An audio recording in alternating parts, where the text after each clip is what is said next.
Hello. This conference will now be recorded. Good evening. The open meeting of the Town of Auburn Board of Health is being operated as a hybrid or remote format under Chapter 107 of the Acts of 2022. The public can join in the meeting remotely by telephone 224-501-3412 and access code 236-529-341. Or the public can join via computer on the town's website. All supporting materials that have been provided to members of the body are available on the town's website. The public is encouraged to follow along using the posted agenda. As a preliminary matter, my name is Eric Otterson, Chairman of the Board of Health. Permit me to confirm that all members and persons anticipated on the agenda participating remotely are present and can hear me. Members, when I call your name, please respond in the affirmative. Kara Westerman? Affirmative. And Carolyn Westerman. Carolyn Griffin is... I'm sorry, Carolyn Griffin, sorry. Town officials and employees participating, when I call your name, please respond in the affirmative. Tim Pratt. Here. Jordan Brusso. Here. Darlene Coyle. Here. Amy Contois. Here. Excellent. All votes this evening will be conducted via a roll call vote, and the meeting is being recorded by Auburn Cable Television. Are there any participants participating remotely? Hearing, seeing none, I will call the meeting to order. Let's pull up my agenda here. So first on the agenda, we're not adding or removing anything, correct? No, we're just going to add what you talked about as far as the new clerk. Yes, And then- yep. Yep, and then we'll move to approving the minutes. Okay. So first ones we have are January 4th, 2004. I think think this one November. is November 4th, Yeah, we're 2024. Jesus, Yeah. sorry. for cleaning that. up 24. Okay. I didn't have any concerns. No. with that. Did I'll you? make a motion. I think for this, we have, Kara, you're on the February minutes. So not the only- November. Yeah, we just Oh, yeah. sure. Okay, I'll make a motion to accept the minutes for November 4th, 2024. And I will second that. All those in favor signify by saying aye. Eric Otterson, aye. Carolyn Griffin? Aye? And the ayes have it. You can't vote on Yeah, you this. can't vote on I this wasn't one, on that so- one either. But she can abstain. Oh, you can abstain. If you want to abstain, you, yeah. Abstain on that one. Thank you. Good. Right. And the next one is April 20, We have it? nope, I'm sorry. February 10th, February 10th. 2025. Yep. All right, what am I looking at here? Here we go. Because I'm looking at that. February 10th, right here. 2025. Oh, And this is totally different here. yeah. Yeah, this is Oh, the the minutes, draft of okay. the minutes, yep. Okay, thank you. Okay, so I think this one right here. Gotcha. I'm sorry. That's okay. We have someone who just came on. Is that Joan? I think that's John. Yes. So that is Joan Hamlet. Oh, okay. If we can, Joan, is that you? Yes, Okay, wonderful. Thank you very much for joining us. Joan is from the Leicester Collaborative Oh. for Tobacco. Okay, okay. I'm sorry, Lemon Star. All right, and we will, yeah, so February 10th, 2025, those minutes. Is there a motion? I'll make a motion to accept the minutes from February 10th, 2025. Is there a second? Second. And all those in favor signify by saying aye. Kara Westerman, Aye. Griffin, Aye. and Eric Otterson, aye. Thank you. And then agenda items. Next, we have a hearing at 6 o'clock for a tobacco violation appeal at 310 Washington Street. So those who are involved in the hearing, are you all in the front here? yes. Okay, excellent. Let me just pull this up. All right, Motion. go ahead. Okay, I'd like to make a motion to open the hearing for the tobacco violation appeal at 310 Washington Street, TNZ Inc., at 6:06 p.m. All those in favor? I'll second that. Carolyn Griffin? All right. I'll get it right. Kara Westerman, Aye. And Eric Otterson, aye. The hearing is now open. Thank you very much. You're welcome. So we have a hearing appeal for 310 Washington Street. We recently had our tobacco collaborative team. They handle all of the tobacco compliance for us, including compliance inspections, in the making sure that all of the state requirements for tobacco retailers are met. And recently there were some inspections done in the town of Auburn. We have our tobacco inspector here, and then we also have the tobacco director for Joan Hamlet with the Leominster Tobacco Collaborative. So if I could introduce our tobacco inspector, if you want to just join us at the table, please, Jody. And we do have one more party who's joined us online here. And Joan, thank you for turning your camera on. Saeed Tahir. Yes, I'm online. Okay, excellent. I am, You're here for the cemetery. Thank you. Yep, the you'll be here for cemetery the cemetery. project. We'll call you when we're ready. Thank you very much. Thanks. All right. All right. And I'm sorry, your name again? My name is Jody Brigant. Jody. Excellent. Thanks. Well, thank you for coming. And I'm just going to maybe swear everybody in. oh, okay, sure. So if you wouldn't mind, would you mind raising your right hand? Do you swear to tell the whole truth, nothing but the truth? I do. So help you God? You Yep. do? All right. And then the floor is yours. So on January 14th, 2025, an inspection was conducted by the Boards of Tobacco Control Alliance on behalf of the Auburn Health Department. And TZN Inc. Shell violated the state law entitled An Act to Modernize Tobacco Control. And it was a failure to comply with the requirement of coupon redemption. This would be the second violation for this establishment, and it comes with a $2,000 fine and a 7-day permit suspension.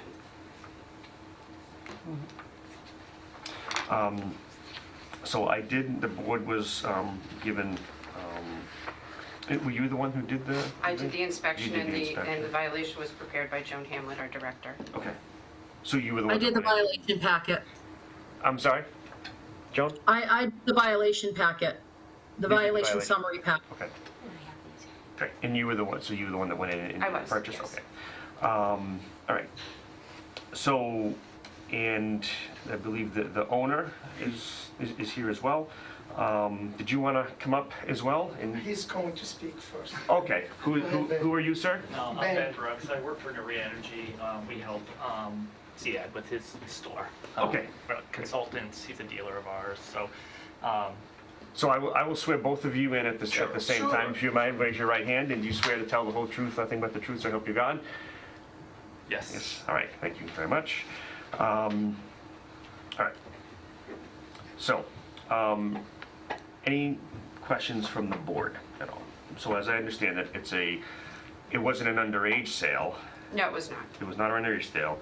This is something with a coupon. Correct. Okay. Now, this is new to me. I don't understand anything with the coupon. So could you explain Sure, the if you coupon? look on your violation, it will show on, It's their packets. So, do you mind if I just give a little prefix on what's in our packets? Sure. So, in your packets that were emailed to you is the appeal letter from the business owner with the violation letter that was sent out February 7th. And then today, the Tobacco Coalition submitted additional paperwork for education and signage that was given to the businesses, that we can give additional paperwork to you. So it's right behind the notice for the hearing is going to be the packet that was emailed. And then we're handing out additional information that's evidentiary. I gave 4. Oh. For 10. Okay. I guess I would say. Thank you very much.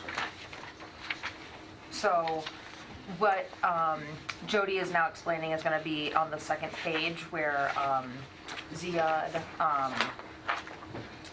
TNZ Inc. submitted their appeal letter. It's going to be the second page. That is the violation letter. It's going to be from the original packet. The original packet. Okay. Yes. Okay. So do you have the violation? So the violation Yeah. shows what the violation is. And then it also, in the little box, talks about additional violations, which there were none. And it talks about the previous history of the store. And it shows that on 9/6/2024, there was a violation for selling a tobacco product to a person under the minimum legal sales age, which comes with a $1,000 fine Yep. and a 3-day suspension. And that's why this violation on this retail education visit would be their second violation, $2,000 fine and a 7-day permit suspension. Okay.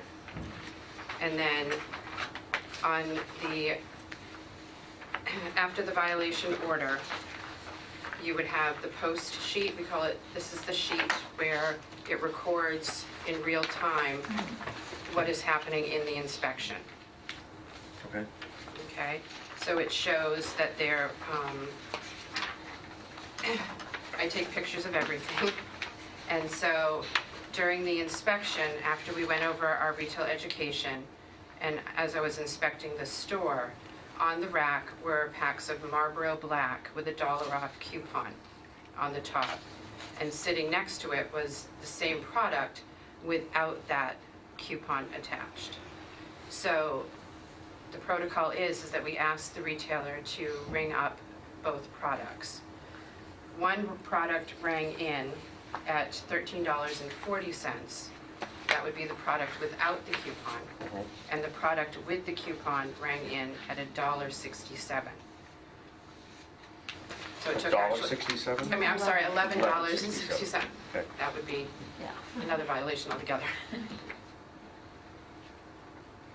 So this coupon, just so I'm understanding it correctly, is physically on the pack of cigarettes? Yes.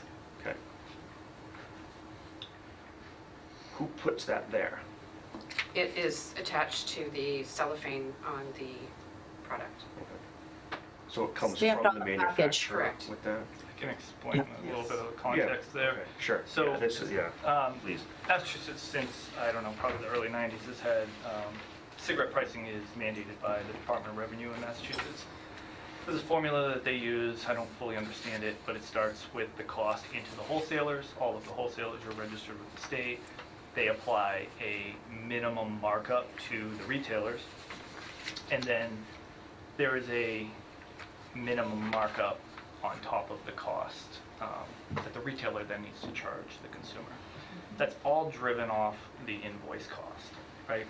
So it was common practice prior to the 2020 Flavor Act to modernize. I don't know if the coupon law was in the previous Massachusetts laws at that time or not, or if it was added in at that time, but it's always been common practice in Massachusetts for tobacco companies to create a product which is the exact same product as the full revenue, kind of everyday item that they sell to retailers.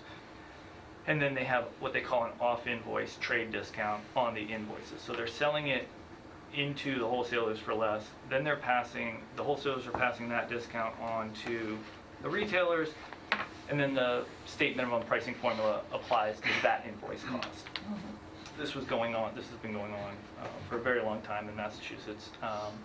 And so it's, the really important part is that these are not products that can be ordered by retailers. Meaning, if I run a store, I can't call my wholesaler or submit an order for that $1 off or 50-cent off product, right?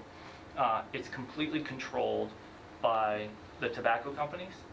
And as part of the contracts that we have with those, it's in the language that you have to take them, right? It's just part of it. And outside of Massachusetts, it's even bigger business. But it's a point of contention because a lot of times we don't want that product. Oftentimes we're being forced to take inventory that we don't even want. For example, this product was invoiced, I have the invoice in July, and it's still there, right? It comes 10 in a pack. This isn't something that Ziyad is using to make money, right? he didn't order it, he didn't ask for it, it was in the store. And so when I read the coupon law, it's accept or redeem, accept or redeem. There's nothing really being accepted or redeemed. We're paying less for the product from the wholesaler and then marking it up accordingly with the state minimum Department of Revenue guidelines that they post on their Department of Revenue website. Now, if there's a different interpretation as was notified, that did happen, right? And CED was notified, right, of the... Yes. And I don't know if it's just, it seems to me, we have 87 stores in Massachusetts, and we're not seeing the same interpretation everywhere of that couponing section. Now, other towns have created above and beyond language for that coupon law, and it's very, very clear that you can't do that. In this case, Auburn doesn't have an above and beyond in the coupon section, so it defaults to the state. I don't think I think Ziad totally would have just, he didn't care if he sells them or not. It wasn't like Right. a sales driving tactic for him to have these on the shelf. And even if he didn't have the previous violation, $1,000 fine and 3-day suspension is pretty steep for a product that was forced to him, that he had no control over, that it was sent to him. Core-Mark Fortune 200 company and Altria Fortune 200 company both interpret the law as this practice being legal.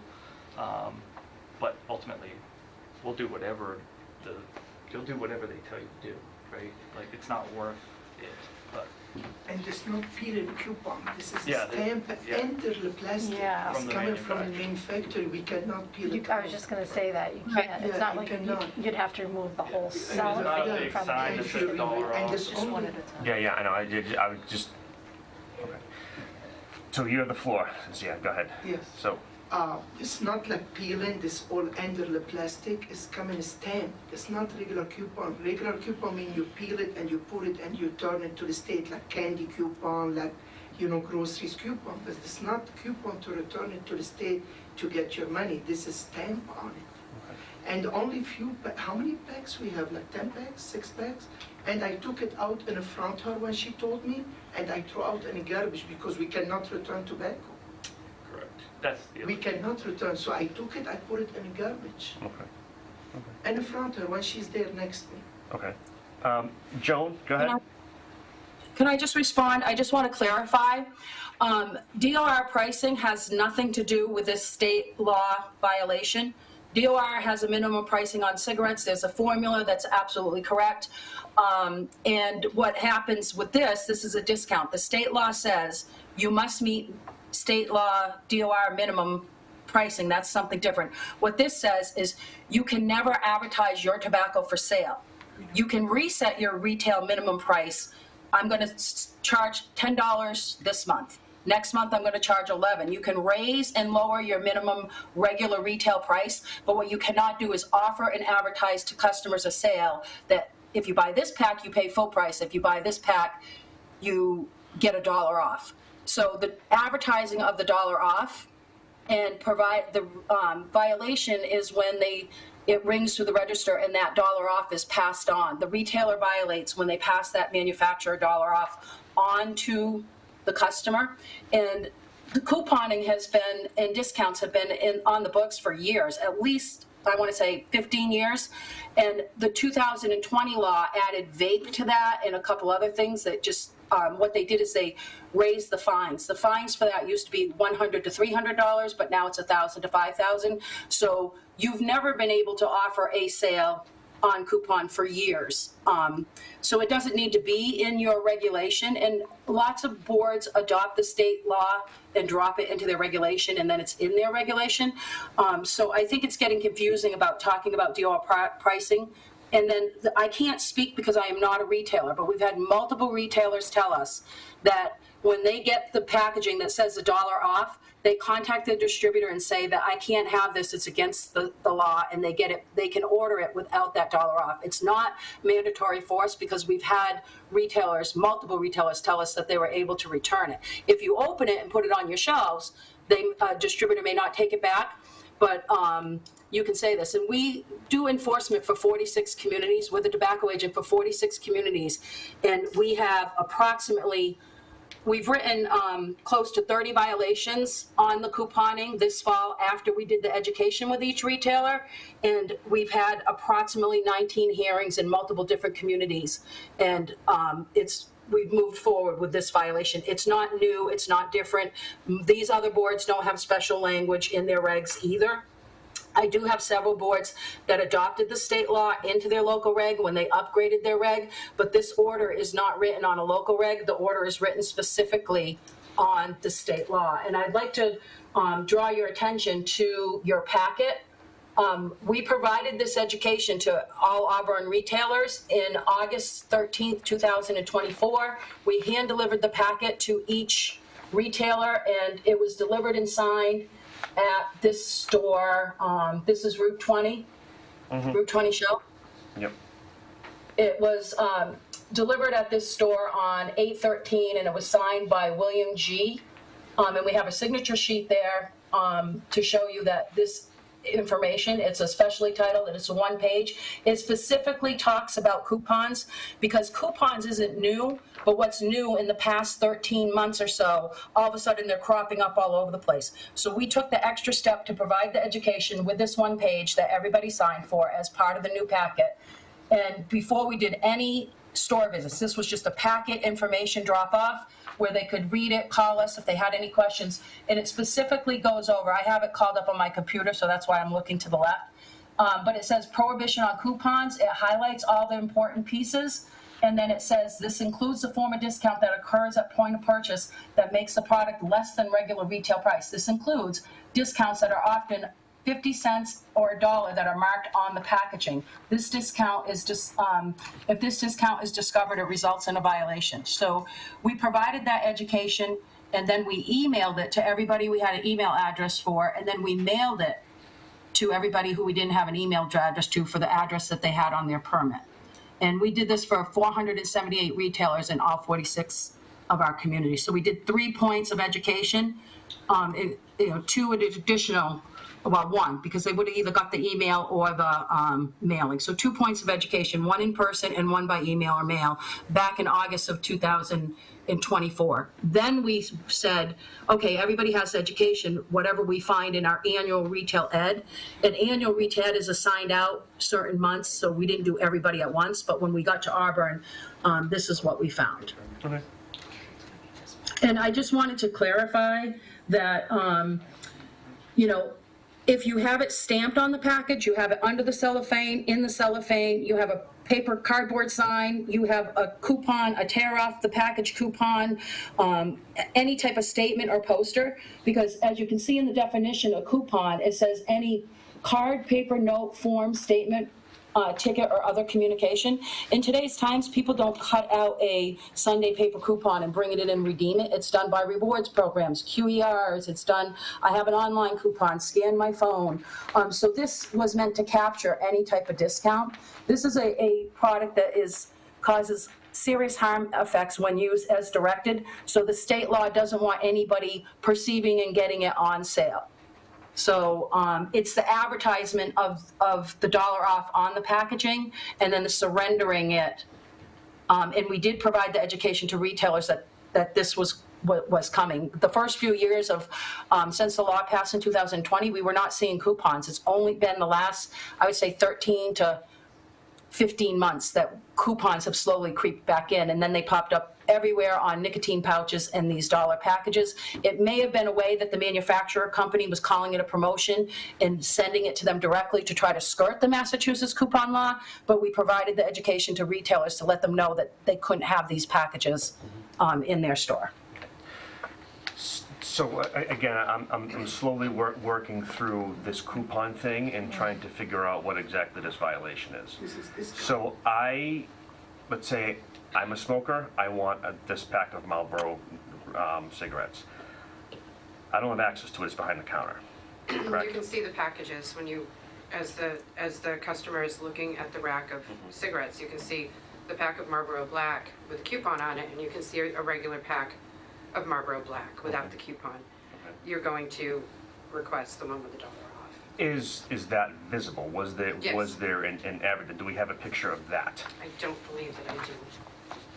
I think you have a picture that shows the package of the cigarette, with the $1 off and the ones without, or do you just have it in the? You're looking for a picture of the rack. Of the rack. Right. I don't believe that I do, but I will look. No.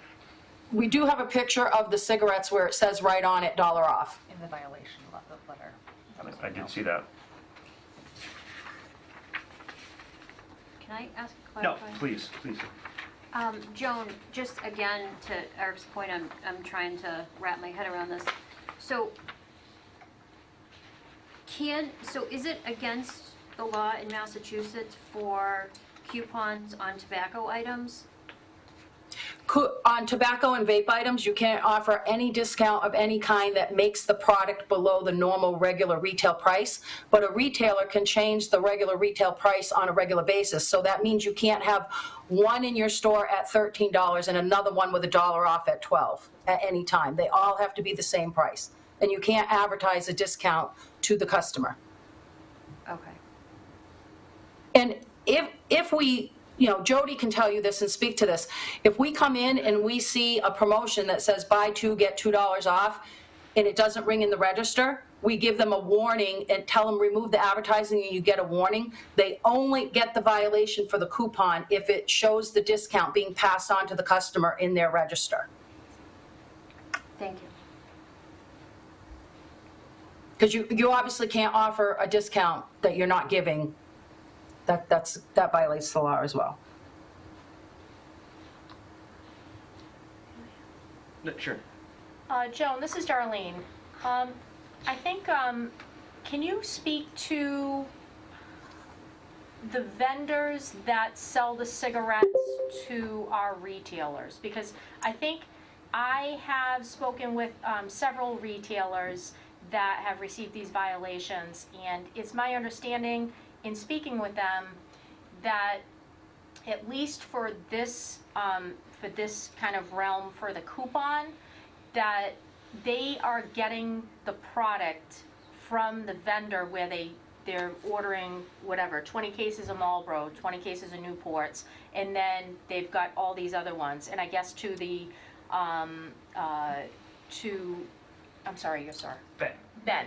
To Ben's point, it's coming, it's being sent to the retailers with the coupon, I guess, on the cellophane, so they're not adhering it, but is there a way that, I guess, is it intentionally going to retailers? Yes.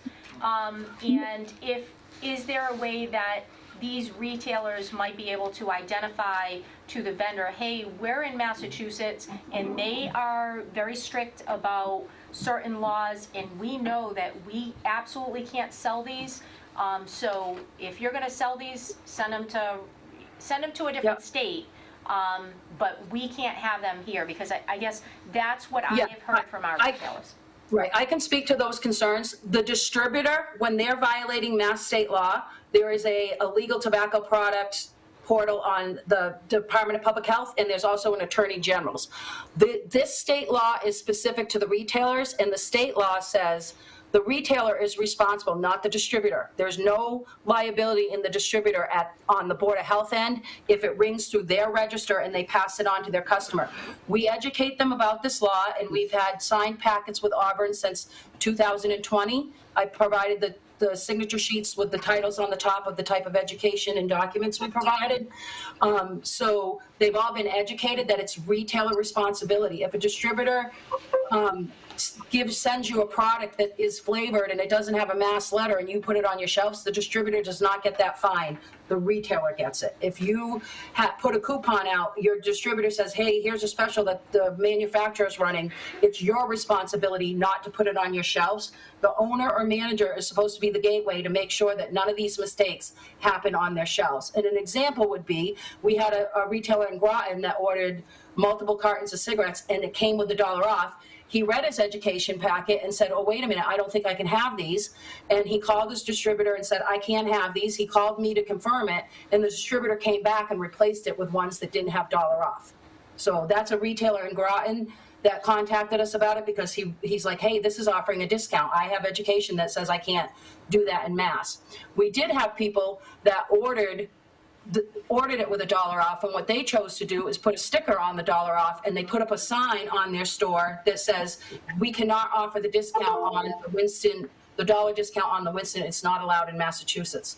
And then it did ring in on the register, because they felt like they had already opened their product and what was on the shelves. Distributors won't take back stuff that's already open, so they could return like cartons of cigarettes that weren't open, but the ones were on the shelf. So that's what you can do you put a sticker on it so no one can see the discount, and you have a sign on your wall that says, this location can't offer due to Mass state law the $1 discount. We would never give a violation if people are doing those components, and that's part of the education when we're doing our retail in-person visits face-to-face, when we come across this. But this isn't new. This has been the way it's been for years. It's just all of a sudden the coupons have cropped back in out of the blue in the last like 13 to 15 months. But it really popped out like maybe like 6 months ago. So we did spring education, we did August education, and now we're moving forward with the violations. Okay, thank you. So Ms. Westman, did you have more questions?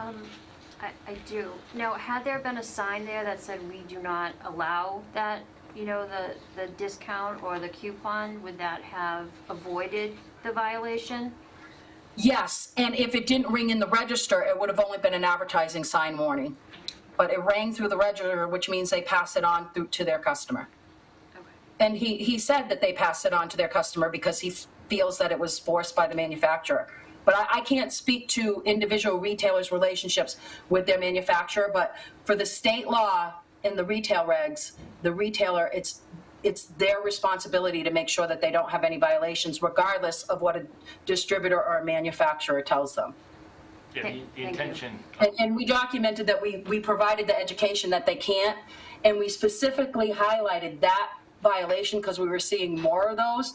So you can see in bold print, and we highlight it in yellow for them, that we specifically highlighted that, and that's an educational talking point in person because that's the one that we were seeing the most.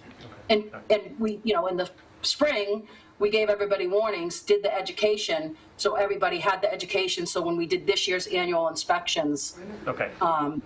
We have another. I just had a quick question. Just when you do the education, do you do the education with the owner, or I see the store employee's name here, or is it just whoever happens to be on duty? we always ask for the owner manager to be present, and then we ask if the clerk wants to call the manager on the phone. Often the manager or owner gets on the phone if the manager isn't there, but the inspections aren't announced, so they are done with, whoever we encounter at that time. Right. And I think the 2000, one of the packets, we have them all back, but most of the managers have signed for the packets over the years, but this particular one, William was the cashier. Yeah. But he signed that he received the packet for the store. We also emailed it, and if they didn't have an email that was valid or it came back undeliverable, we mailed it in the mail. But, we didn't write down a date, we put it in the mail.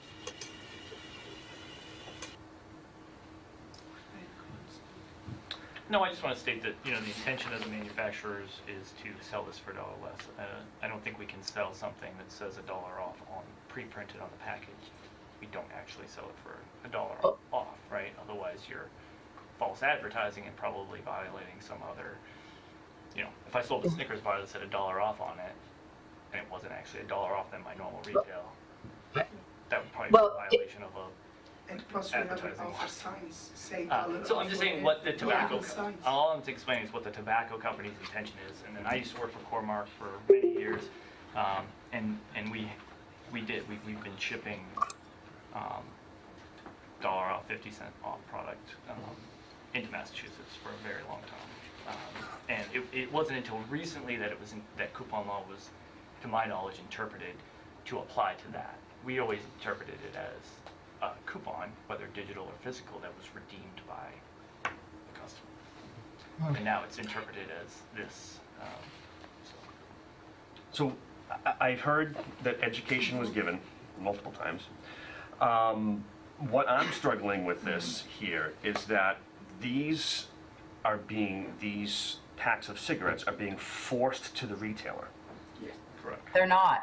yes, yes. They're not. Yeah, we You're don't, absolutely right, we yes. do not get notification. They We force never them get to us. nothing. This is an invoice, right, where it says plus out right here.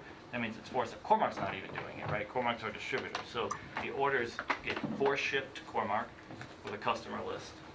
And then Cormark forces that specific product, has a different UPC, out to the list that Philip Morris, R.J. Reynolds, the tobacco companies have selected for that product. And it's not product that we can choose to order. The only way we get it is if it's forced to us. So Automatic. you order the Marlboro cigarettes, the Yes. brand, Yep. and what they send you is what you get. Yes. Well, Sure. no, we order the full, what they call full revenue product, which is the regular product that's on the shelf that has no discount. What's forced to us would be this type of product, which would be on top of our normal order, right? So if we ordered 10 cartons of Marlboro Reds, but Philip Morris had us slated to receive 2 cartons of Marlboro Red $1 off, we would get the 10 we ordered of the full price stuff, and then we get the 2 cartons with the discounts on them, right? Can So they be we refused? Mix.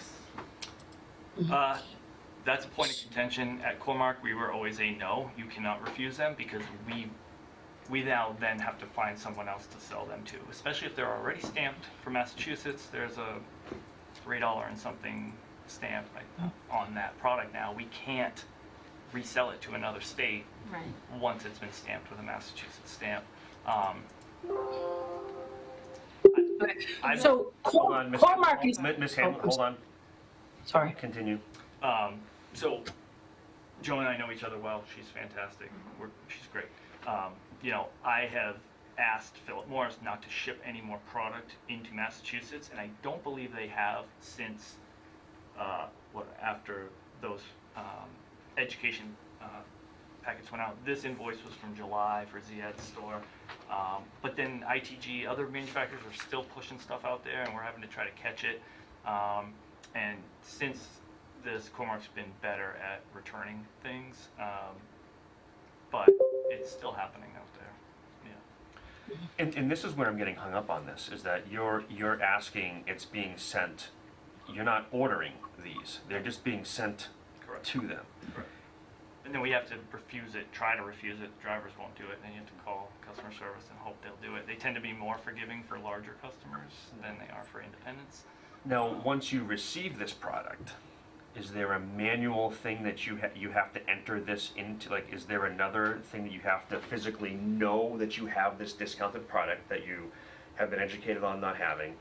Do you physically have to go into the register and enter that discount before you put it on the rack? No, because it's UPC driven, and that UPC is, these products are distributed across all states in the country, right? So you scan. So you, and in the pricing, the way you set it up in the system is based off the wholesale cost, which in this case is $10 less, right? $1 per pack, so the carton costs $10 less than the normal, regular product. So the system applies at retail based on whatever rules you set up. Everyone's different. Like independents may just manually enter in, take $1 off, right? Because they paid $1 less. Everyone's different in how they bring up the product for the correct price. But the intention of Marlboro is to sell this for $1 less than your normal price. Otherwise, they wouldn't put $1 off on it and charge you $1 a pack less. And these coupons are not allowed in Massachusetts. Coupons, physical coupons, everyone knew that. These packs, though, These these packs are not allowed to be sold in Massachusetts? Yeah, No. read the coupon law. I don't know. So- It doesn't say that in this, it doesn't specifically call out the 50 cent and the $1 off packs in the state coupon law. Ms. I don't Hamlin, think. are these Maybe packs allowed to be sold in Massachusetts with that coupon? No, they are a violation, and I have on the Route 20 shell, there's a one page in your packet that says couponing, and it's copied directly from the CMR. And people want to apply Webster's dictionary definition of coupon to this. But if you read the definition as it applies in the law, coupon means any card, paper, note, form, statement, ticket, or other communication distributed for commercial promotional purposes to later be surrendered by the bearer to receive an article or accommodation without a charge or at a discount price. So the $1 stamp on the package is your statement, which is saying you get the dollar off. The surrender is when it rings through the register and gets passed on to the customer. The bearer is the customer choosing the $1 off pack, and then they receive a discount. So it's not a coupon that you cut out and you hand, and then I give you the dollar off, because that could capture a QR code, any type of code. You're not allowed to discount your tobacco below regular price in the state of Massachusetts for 1 cent or $10. It does not matter what the discount is. You cannot advertise a discount and pass it on to a customer. But you can change your regularly listed price for the month. You know, I want it to be $11 this month. I want it to be $10 this month. But you can't go have any type of statement sign saying $1 off this pack, but not that pack. And I just wanted to speak, Cormark's not here and they can't testify. We have a strong relationship with Cormark. We talk with their plant manager, their vice president, and mostly Tom Murphy. And Cormark has categorically accepted these and taken them back every single time. So we've had multiple retailers through Cormark. When they've been shipped through Cormark, Cormark takes them back right away. So it isn't forced. And what I want to point out is we did a whole city, or a whole town-wide inspection. We passed out all the education, went over it with all the retailers. You only had 3 in your community that still had coupons. Everybody else removed them, and we had no non-compliance with coupons for the remaining of Auburn. So, you know, I don't know, we didn't educate any of the other retailers any differently than we did with the 3. One of the violators took responsibility and paid the fine because they acknowledged that, yeah, it was the dollar off is a coupon. And I want to let you know what manufacturers did. They used to have the peel-off coupon. So it was outside the cellophane. So they just recently started stamping it inside the cellophane. So trying to say it's the manufacturer's promotion opposed to a coupon, but it doesn't matter if it's a promotion, a coupon, a discount, regardless of what you're calling it. It's a discount that was passed on to the consumer through the register, which makes it the retailer in violation of the state law. And we have had a lot of communication, and in his other stores, we didn't find coupon violations. So I don't know why this one had one, but maybe in other stores they didn't, because we do explain that. So yeah, I did get the notification. We did, in our Nerea locations, remove all of these packs because, to be quite honest, it's not worth it. It's not worth the hassle, right? We don't want these packs to begin with most of the time. Ziyad operates his own store independently from Nerea, so we don't tell him what to do. He definitely doesn't tell us what to do. So that, yes. And when I called, my point is, it's such a steep fine for. And we agree, it is a steep fine. It's awful. So I thought I read something in here that the suspension was already carried out last week. Did I see that in there? It was not carried, I thought, where did I see that there was a suspension, like there was a 7-day suspension that was... So they're paused when there's an appeal. So the dates of the suspension will get reset. Okay. So it's on pause because. Okay. What, again, still, I think there are a lot of times where there's a but how did the cigarettes end up on the shelf? Back in July, he would have put it up probably, right? yes, when we receive it, my employee open it, put it on the shelf. Okay. And you cannot even see it only when you buy it to be next to you. It's far from you to see little letters say $1 or 50 cents. By the way, when she say, John and her, she say Marlboro Black have coupon, Marlboro Black Short have coupon. No, sometimes 100 have coupon or sometimes Short have not coupon, discount on it. So this is not like, you know what I mean, not all the same. Not like sometimes short, sometimes high, and you need to put it with a category to match, you know what I mean? So what drew they were side by side, 2 packs of Marlboro Black 100s. One had a coupon, one did not. And where were you standing when you saw this? I was actually at the register looking in the back. looking at So you weren't behind the counter I at was, this I was, point. I was actually behind the counter, but You were you behind can the see counter. them from, the object is to see the dollar off when you're the customer purchasing the products. So it was very visible. We don't sell a lot of these. So we got 4 cartons in July. There was still product in the store in January, 40 packs, and so you're not even selling a pack a week of this stuff. You know, it's not like it's just some hot thing that everybody's looking for.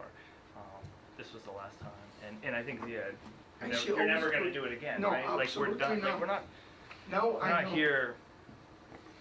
I mean, I guess we're arguing the law for leniency in this case. We're not arguing the law to try to continue to sell these going forward.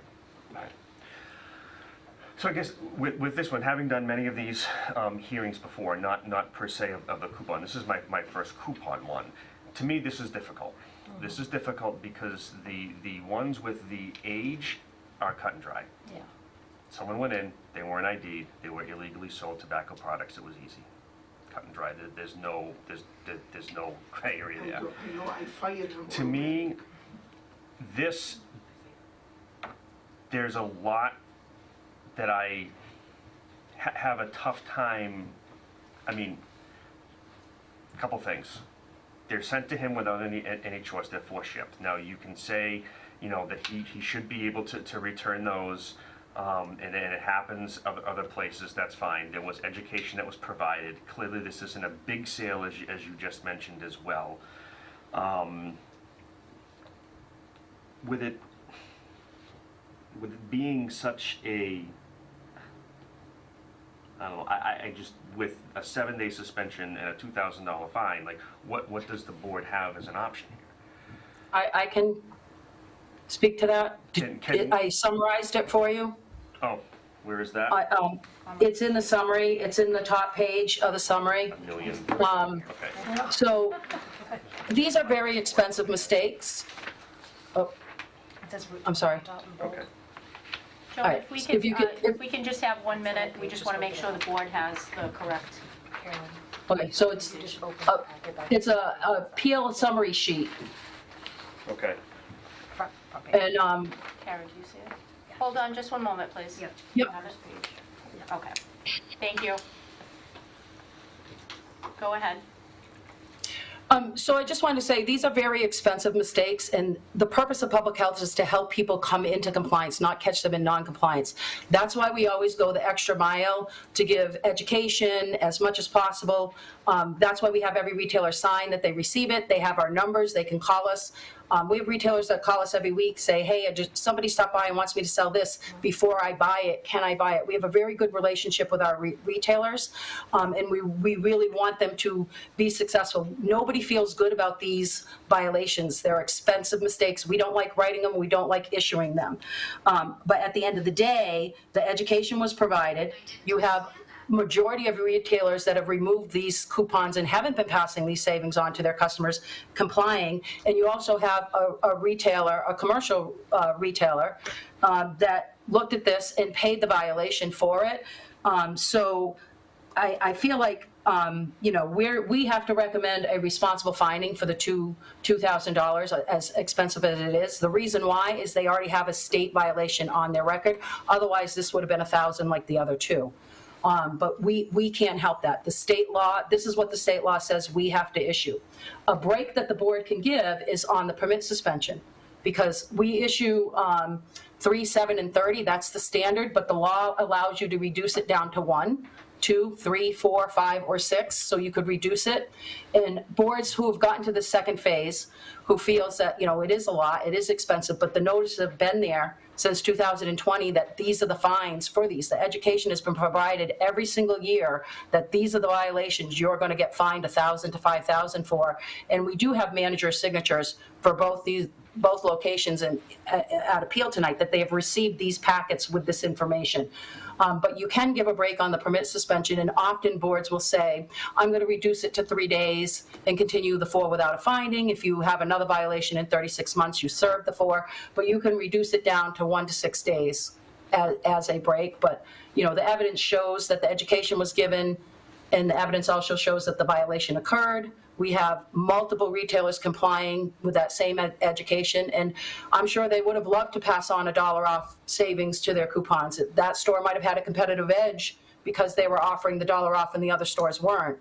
We can't predict the impact of that, and our intention is always to educate and help the retailer first, but when the evidence shows that the violation occurs, you know, we need to move forward with that violation, and we're here, whatever you decide, we'll move forward, you know, with that board. And we do provide in-store education if retailers want us to come in and educate their employees as well. Okay, now, is there any other stores, can the board mandate a permanent sign be placed on premises that absolutely no coupons will be, because that was talked about earlier, is that if there was a permanent sign on the front door of this place that you affix to it, says, we will not accept any coupons for any tobacco products, we don't have an issue here, correct? Right. You can do that, and we can take a look at your regulation and upgrade your reg and put it in your reg, or you can adopt it as a motion, as a policy for now.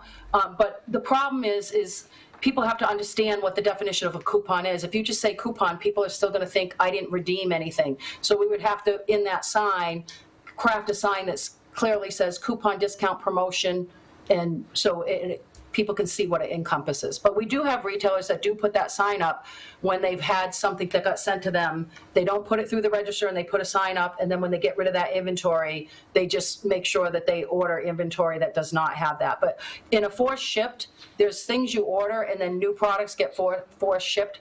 But if there's a state law or a local regulation that prohibits that, the manufacturer does and distributor does take it back. They do take it back. Sign.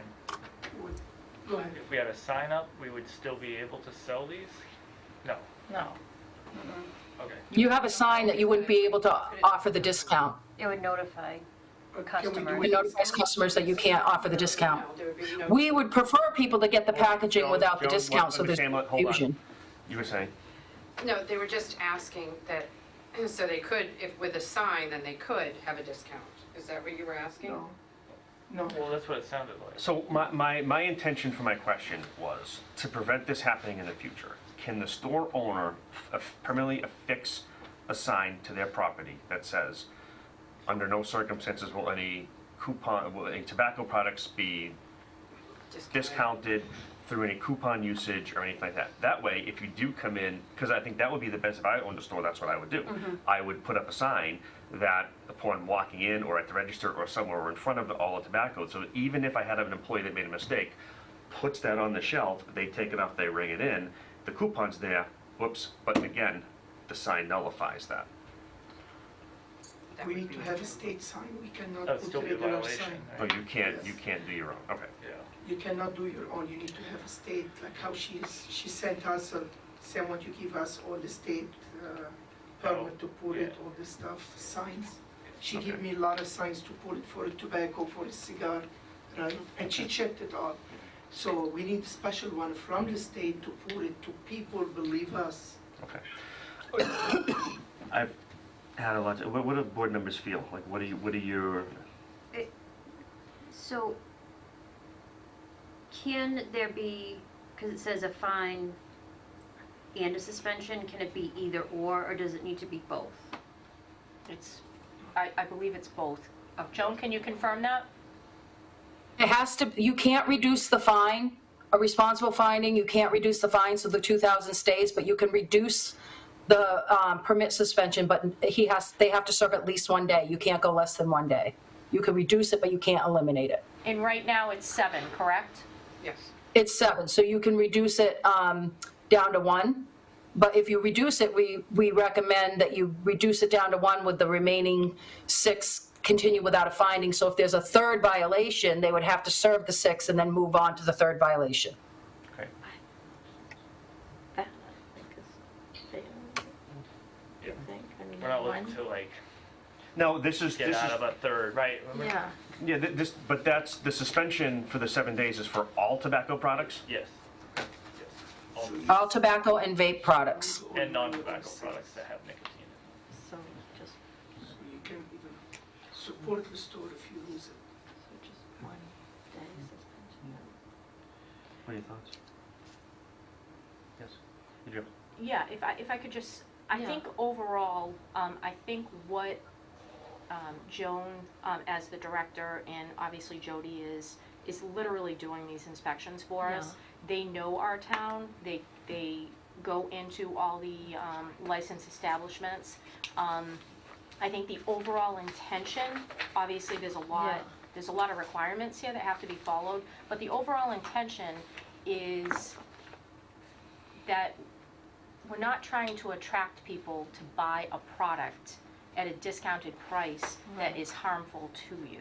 So, I mean, obviously, people that are buying those products that smoke and want that product, that's one thing, but I think sometimes overall, like, if you are trying to, I by no means did he sell to a minor, but if you have coupons on products like this that minors are attracted to and they think they're gonna get it for a discounted price, Ziad didn't do that in this. And But know if how you- many years? Yeah, but overall, I think the tobacco industry is trying to entice people to buy a product at a discounted price. Oh, yeah. So I think looking at it in total, we want the retailers to follow the rules, and that's why we have, you know, these very experienced people handle the tobacco.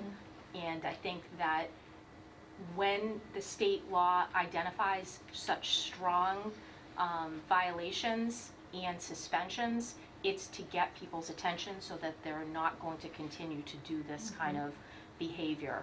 So I think the fact that when you look at the bottom of that, the bottom of the violation letter, it's basically identifying what has been done in the previous 36-month period.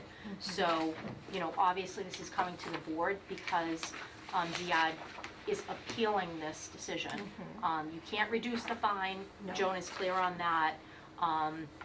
I think the only thing that you have before you is the ability, if you so choose, for the suspension. So it's important, and that's why it's in the state law, but I think overall, it's trying not to make these products attractive at a discounted price. So what happens, so I see this, I mean, yes, there are things that I think he could have done differently. I think that there could have been a little bit more paid attention to detail. Honestly, I There never was- noticed. My employee usually open it, put it on the shelf. Yeah. And I never, let me ask you this question. You go to the store and you teach my employee do not order anything or not really? You give him a paper and he sign and you leave. Well, you've been. I know, you give it to me long time ago, a couple years ago, I Yes, signed it, I- I so- read it me and you, Yeah, so but last time. are you talking about this one? Yes, I wasn't the person who delivered that packet. Are you talking about retail education? this one, yes. That I did not, I'm not sure what the inspector did in regard to this one. That wasn't, I did not deliver that. So Because I never know about it till when she told me. I see a lot of stuff being passed down to the retailer that's somewhat out of their control with it being sent to them. I wish that there was something that could have been reflexively done to the shipper, because they're the ones that are sending this, and we're putting all this pressure on the retailer. Now, in no way I'm gonna propose a motion here in a second, and I wanna be upfront with this, in no way does this minimize the potential severity of this. But hearing Ms. Hamlet and everyone else talking, I'm having trouble with the with the suspension. We can't do anything on the fine. That's clear. Why? But I believe The law. that you know, we have purview on the suspension, and we can reduce the suspension. So, given that, do any board members have anything else to say before I make a motion? So, yeah, so I'm going to entertain a motion that The permit suspension for the Ziad El Nimr for TNZ Incorporated Shell located at 310 Washington Street be reduced to 1 day served with 6 suspended. And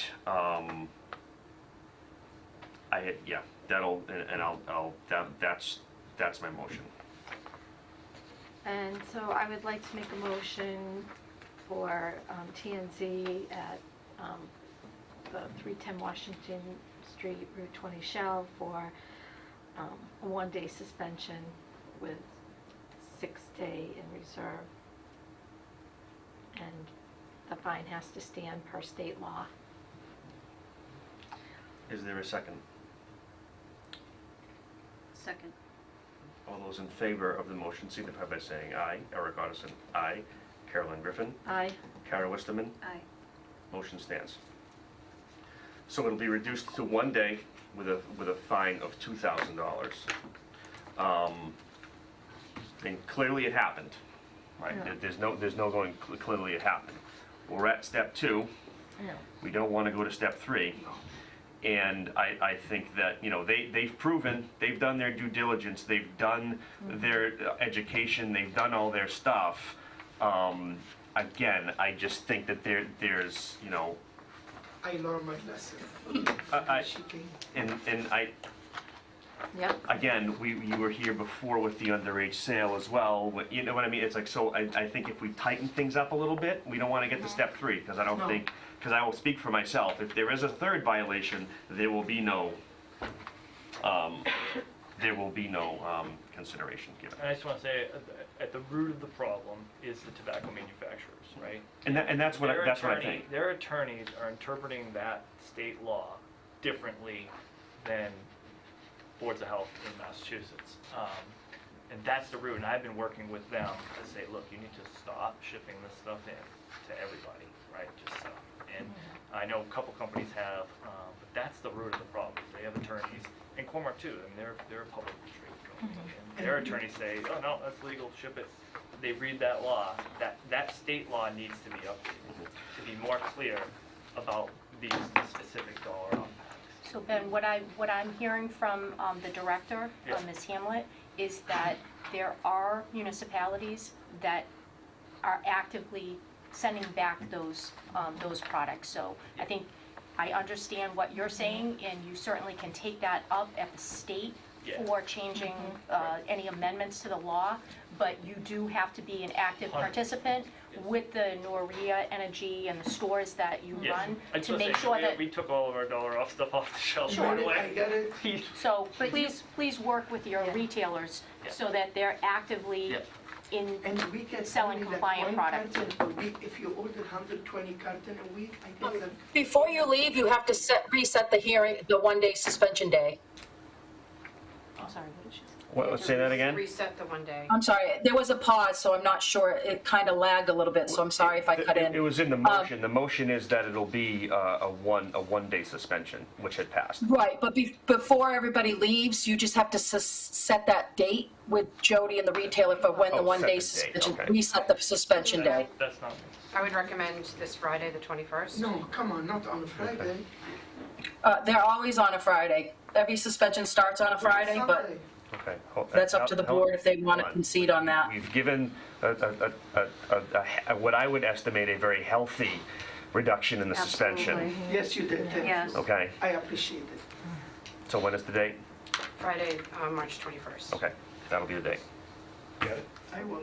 everything has to come off the shelf. No, she No, we put just cover. Just Put cover. cover, she told me. Okay. Yes. Additionally, to Darlene's point, if there are other retailers that are sending these products back, you may want to connect with them and see how they're doing it. Mine, I threw out everything in the garbage in front of her because when I call a salesman, he cannot take open cartons. But at that some- point, if she's there, it's too late. We gotta Yeah, I catch know. it, we gotta catch it. You gotta do I more. catch it before. All right. It is, it's up to the retailer. Thank you. I'd entertain a motion to close the hearing. Is there a motion? Motion to close the hearing. Is there a second? Second motion. And all those in favor signify by saying aye. Kara Westerman? Aye. Carolyn Griffin? Aye. Eric Otterson, aye. Well, hearing is closed. We do have another hearing regarding the same here. It is for 380 Southbridge Street, Cane Shell. Would those parties please present themselves here? Sir, just your name for the record. Wasim. I'm sorry? Wasim. Tassim? All right. And I would entertain a motion to open the hearing for 380 Southbridge Street, Cane Shell. Is there a motion? I make a motion to open the hearing for Cane Shell, 380 Southbridge Street. Is there a second? I second. And all those in favor signify by saying aye. Eric Arson, aye. Carolyn Griffin? Aye. Kara Wisterman? Aye. And the hearing is now open. I will now swear everyone in. If you would both raise your right hands. Do you swear to tell the truth, the whole truth, nothing but the truth, so help you God? Yes, I do. Excellent, thank you very much. You've both been sworn in. All right, and would you, I think we'll So does everyone have the violation in front of them? This is going to be part of your packet. There's the written appeal letter, and then the second page is going to be the violation Okay. letter. Yep. On January 13th, 2025, an inspection was conducted in Auburn at Cane Shell, Inc. And at that time, there was a flavored product on the shelf. There was also a failure to maintain a record of documentation stating that the product was not a flavored product.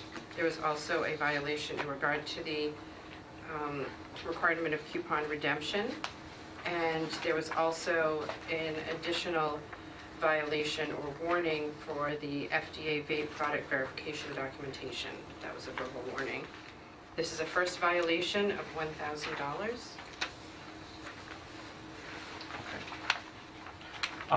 Now, I have a question regarding that, because I did read your statement of appeal, and I have highlighted that you never got a written notice for that. Is there proof of a written notice for that? In that instance, in both of these previous inspections, that would be a verbal warning, because during the retail education, information was brought regarding those products. So when we see the product on the shelf, this is the first time the retailer is actually being notified of these products that have characterizing flavor not found naturally occurring in tobacco. Therefore, it's a verbal warning. Ask them to remove it, we do a re-inspection, and as long as the products are off the shelf, there would be no violation. Is there documentation of the verbal warning? It would be in our post, the post sheet that I don't know if the post sheet was sent, but each inspection comes with a, you can see the post sheet in the violation that I just wrote. Oh, okay. So everything is documented in my iPad. This is called the post sheet, and so in the retail education sign sheets that we have, it would have mentioned that. Just see if I can put those up. So I'm looking at visit number, if this helps you, 11577885 summary. That one is for flavored or flavor enhancers. It was an educational warning, and the merchant was Basheen. Is that you, sir? Okay. Is that what we're I would talking have about? to, it's in this packet, so.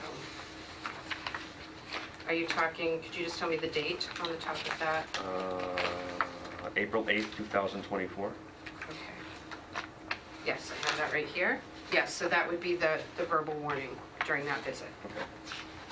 Can I say something? Please.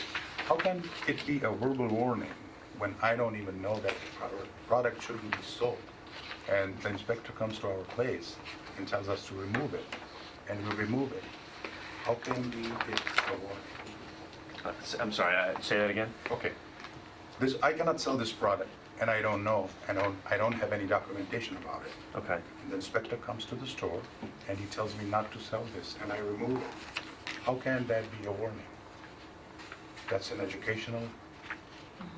It's an educational warning. Right. No, So, it's not a warning. I'm sorry. but we're letting you know, we're warning you that this product has characterizing flavor. Okay. And so we're giving you the information in our retail education packet that, where this product has I been never deemed. got, I never got So any we need package. to let her finish, and then you can respond. I'm sorry. So, Sorry. you did. In the Retail Ed Packet FY24 sign sheet, it was you who was the manager, and you were in the store 4/8/24, the time of visit.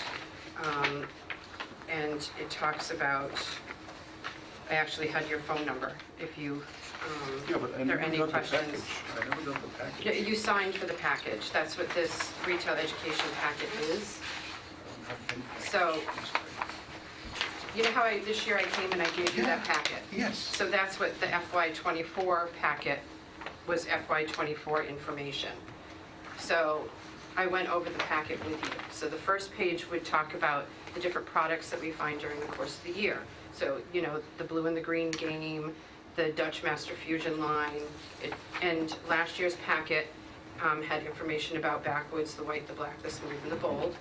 And so that was our FY24 educational informational packet. Information, okay. And so when products were found That's on information the I shelf, wanted. yes. So, but it's a warning to let you know that if there's any type of revisit and we do find these products, it shows that you've been notified, That's correct. and then there would be a subsequent violation at that point on the reinspection. There was a reinspection, and no, the products were gone. The violation, you know, didn't occur. So, because there was no products But it there, still the product, stood the against products had been removed. But that still stood against me. I can still see it right here. The product was not there when they came back for the second time, because I removed it right away. Because But of the it's education, still- Yes, exactly. And because that- of the conversation. Exactly. Okay. But that still stood against me as, you know, additional violations in the past. And there are two of them.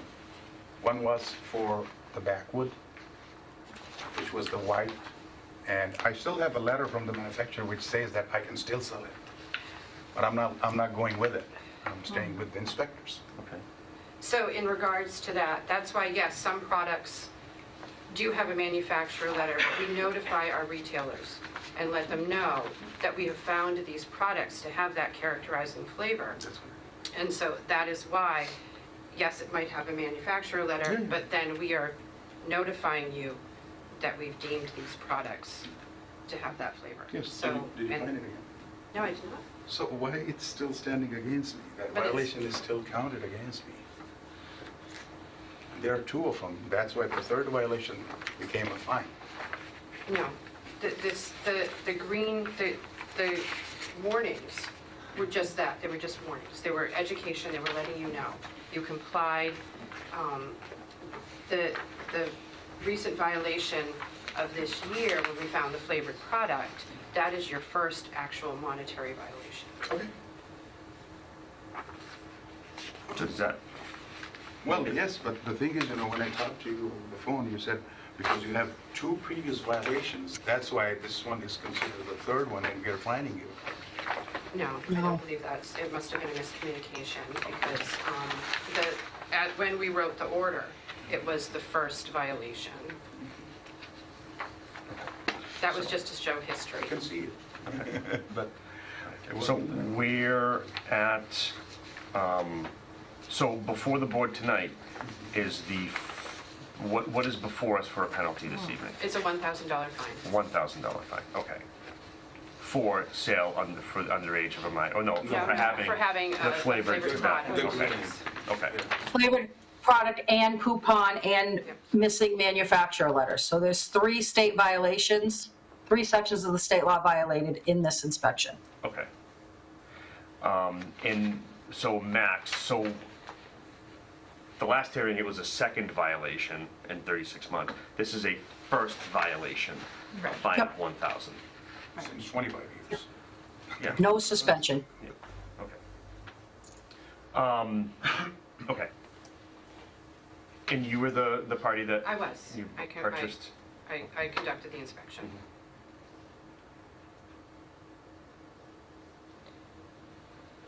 Board members, anyone? So the first fine is $1,000, correct? And no Correct. suspension. Correct. for having a flavored product, the first violation, if it's a youth sale, it comes with an automatic 3-day permit suspensions. The others do not. Sorry, say that again. So a sale to a minor has an automatic 3-day permit suspension. Okay, that's okay. I just want to point out, it's a flavor violation and a coupon violation, not just one. It's 2 violations of the state law. We could stack the fines, but we don't. If we go into a store one time and find 5 state violations, we don't do 1,000, 2,000, 5,000. We just count it as one and then check off what they were. And then we re-inspect for those. So it's 3 violations of the state law in this one visit for one first violation fine of $1,000, no permit suspension. So you could have the ability then, if I understand you correctly, you could have dropped this all the way to because of the amount of violations at that one sitting. Do you have the ability to go to the 3rd step right off the gate? Because technically, if there's 3 violations, it's within 33 to 6 months. At the same time, could you have gone up to 36? For example, if somebody sold a flavored product to a youth, some boards fine $1,000 for the sale to the minor, and then a second violation of $2,000 for the same violation for selling a flavored product, and they stack fines. We contacted your board when you joined us. We did it through email, and we contacted all the boards in the alliance. How do you want to do it? And every board said, do not stack fines. So we have some email back from 2020. I don't remember the board dynamic or makeup, if it went through a meeting or if just the agent had told us, but we don't stack the fines because the goal is to help the retailer come into compliance, and these are expensive mistakes. We provided the information on the 2 warnings before, but this violation stands alone as a first violation of flavor and a first violation of coupon. We already discussed the same points about the coupon apply here. And then on top of it, Game Green, we provided you a copy of Swedish Match's letter. If he had gotten the manufacturer letter from Swedish Match and used it as he was supposed to as a retailer, he would see that that product is not allowed. Mass distributors do not have that on their for sale list, so I'm not sure where it came from, because from Cormark and J. Pollock and all these, Swedish Match says that that's a flavored product, and it's blocked from being ordered by mass distributors.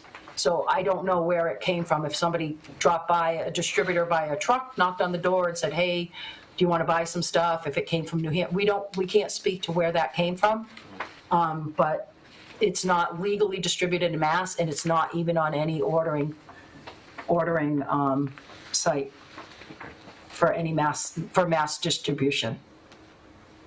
And Mr. Body, do you have, I assume after the first hearing, that you have a plan now for the whole coupon issue? Well, okay, I'll address 2 things. The coupon. We were been told that you cannot make your own coupons by selling one and buy the second for half or something like that. Yeah, no, This was the I know. education was given to us. I understand it was a little confusing, but now that you heard all of... I've already taken everything out. Everything, so that's Okay, good. obviously, Okay. a lot of retail, actually, it's not the wholesalers, it's the company. Right. They don't want to take their product back, Yeah, and they still have a lot. And I'm trying to figure it out where to sell it. Like outside the town, outside the state. I don't know. I might end up throwing them away, yeah. okay? Because I did talk to ITG, and they said, no, we cannot take it back. Okay? I don't know if there's a way. ITG isn't the manufacturer of Swedish Match. Are you talking about the coupons or the? No, coupons. Okay. I'm talking about the coupons. Marlboro, Philip Morris, and, ITG. Because we do get Winston's also. That's from ITG. So I'm trying to return them, and they've been holding me. They've been like, okay, let me talk to this guy, let me talk to that guy, and see if we can do anything. They haven't done anything. It's been almost a month, maybe a little more than a month. And they're still sitting in the back office. I'm not selling them, but I'm just waiting for these cons to go back. That's one thing. And I got another education from the authorities saying that you can put a marker on the advertisement and sell it as less price, but that should not show on the register. Is that right? I'm going to have Joan answer that one. Okay. Joan? You said that you had a manufacturer say, put a sticker on it and give the discount, but don't put it in the register, so they're advising you to skirt the law and give the discount anyway? No, not the manufacturer. I'm confused. Inspector. Yourself. So they can, all right, so what it is they can cover up the dollar off coupon, Okay. correct? That's Joan? Yes, they can put a sticker on the dollar off coupon, They can. because if they can't return it because it's been opened and it's not like a cigarette case that can be returned, because usually if it's on the shelves and it's been opened, the distributors won't take the open back. To sell those ones down, you can put a sticker over the dollar off, so the customer can't see the advertising, and you can put a sign on the wall saying, Marlboro dollar off discount is not allowed in Massachusetts. And then you don't give them the discount. You can't still give them the discount. You would still have to charge them the $14 instead of the $13. It would have to be a set price. Put a sign that says no coupons or discounts. Yeah, you can't say you're not going to give the discount, but then still give it. Because when you talk about the retail, when you talk about the retail, if a customer finds a pack with a 50 cents off or $1 off, and you put a mark or a sticker on it, as soon as he's going to open the pack, he's going to see that coupon, and he's going to come back to us and complain about it, or might come to you guys and complain about it. So basically, either ship it back or throw it away. Or put a sign up that says, Mass law does not allow me to give the discount, so the customer knows when they buy that with the sticker on it and see the 50 cents off later, you had the sign covering you that said you can't give the dollar off. Okay, if we put a sign from our side, nobody's going to believe us. They'll be like, it's not from the state. I mean, multiple retailers have been doing it in other communities, so I don't know what to tell you, but those are your options: to not sell it, return it, or cover it with a sign, and then don't reorder any more with the dollar off. We don't reorder, they come automatically. Yeah. All you have to do is talk to the manufacturer and tell them. But you can show this violation order, and they will take it back. You have a violation order saying you're in violation and we're not allowing you to do that, they will take it back. And if you get shipped something you're not supposed to have, it's called, in the layman's terms, it's called a mispick. So if you get shipped something you're not allowed to have, you call them up, and then you put it in the back room and you keep it sealed, and you put a sign on it that says for distribution pickup. And you would never get fined for that. But if you just have it somewhere in your back room or office, the law presumes you're selling it legally or illegally if it's on the premises. So as long as you have it labeled and you've contacted your distributor for a pickup date and you have a note on that sealed box, you can pick it up and you wouldn't be in violation. Okay, so if we were talking about mispick. Whenever we get a delivery and we get stuff sent by the manufacturer and we try to return it, the wholesaler will simply say, talk to your manufacturer. It's not sent by me, I cannot take it back. And it happened numerous times. I'm not talking about tobacco, I'm talking about any regular item which comes from the manufacturer as a shipper or as anything. We cannot return it to the supplier or to the wholesaler. So anyways, I mean, I'll try to figure it out what to do with it. I'm working on it, and but information is not right. That information is wrong. Any board members have any? No. I just want to know if the flavored tobacco that's not allowed in Massachusetts, if that is gone. Well, yeah, actually, okay, that's another story. I just don't want to waste you guys' time. So I got a delivery of green sweets, okay? Among them, there was a pack of Simple Green, and I didn't notice it. That's my bad. I totally take responsibility of that. I didn't pay attention that it doesn't say sweet on it, and I put it on the shelf. I do take responsibility of that thing, that I did not pay attention. There are so many things at the store, I cannot keep an eye on everything. But as for the green, yes, I do take responsibility. My only issue was these two violations which were imposed on me were not violations. And if they were not violations, that $1,000 fine would have been a warning as well. Because it was the first time. in last 35 years. So since we've been bringing education to Auburn, there has always been information about specifically about the blue and the green game. No, that I agree. I don't have So any. retailers have been educated for many Yes, years yes. about that specific product. Exactly, yeah. So your issue, if I'm understanding you correct, is that you feel as though you didn't receive a warning enough to promulgate a thought to even become to a, because the matter before the board here tonight is a one-time, this is your first violation. That's right. Okay. If we had given him fines, you would be looking at a $5,000, if we, instead of giving him those 2 warnings previously that he received, this would be a $5,000 fine and a 30-day suspension instead of a first Well, I mean, violation. okay, if they have told me that from day one, I would have never even appealed it. It's in all the education packets that's been signed for by his store since 2020. Okay, thank you. Go ahead. If I may. So Joan or Jody, obviously Jody, you're out on the street and you're doing these inspections. I think when Basim came in initially to identify his concerns to us, he understood that he was getting a violation, but he didn't recognize when you or another inspector was there and saying, okay, well, you have this, please get rid of that, take that off the shelf.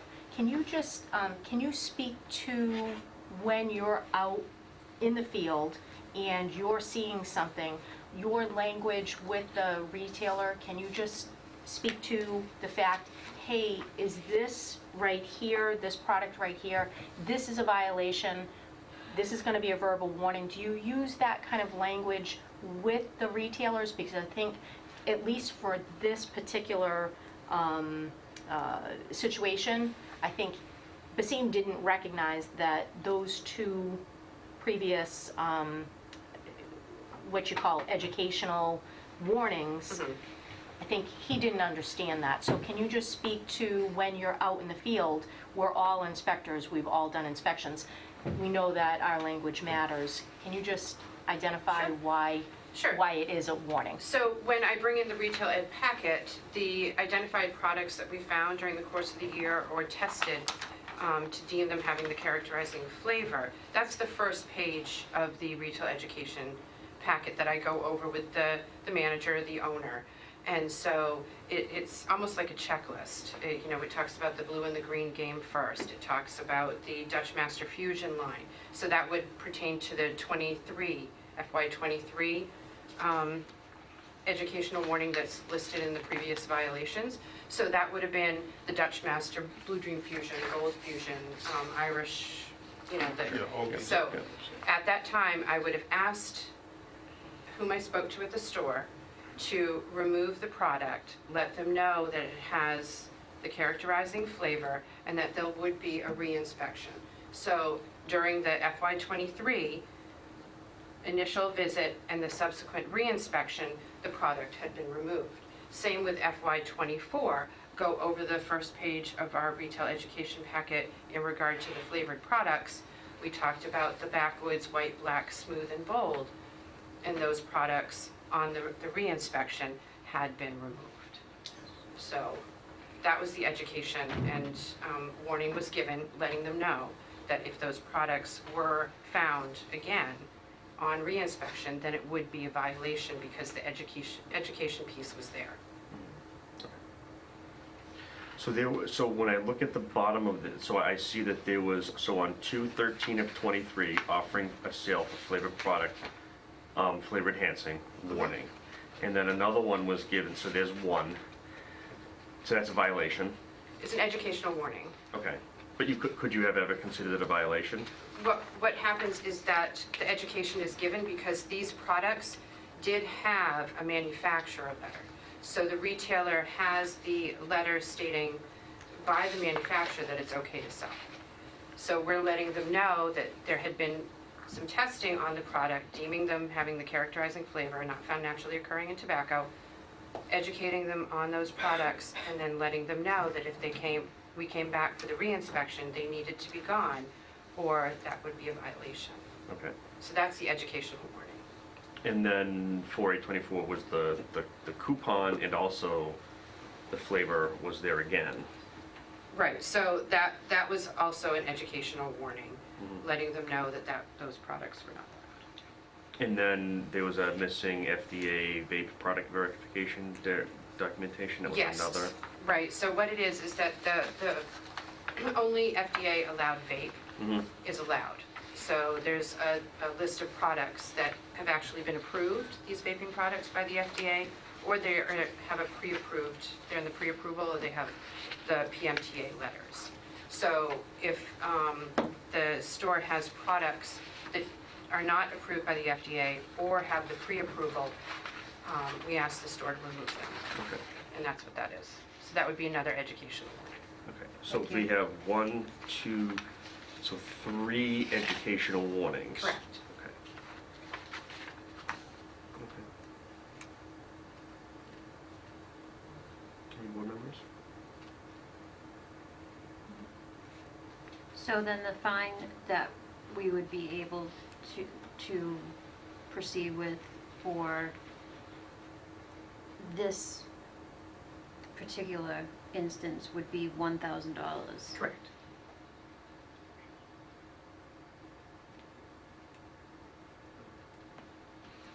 Did you think more was, so your reason for bringing the appeal tonight was what?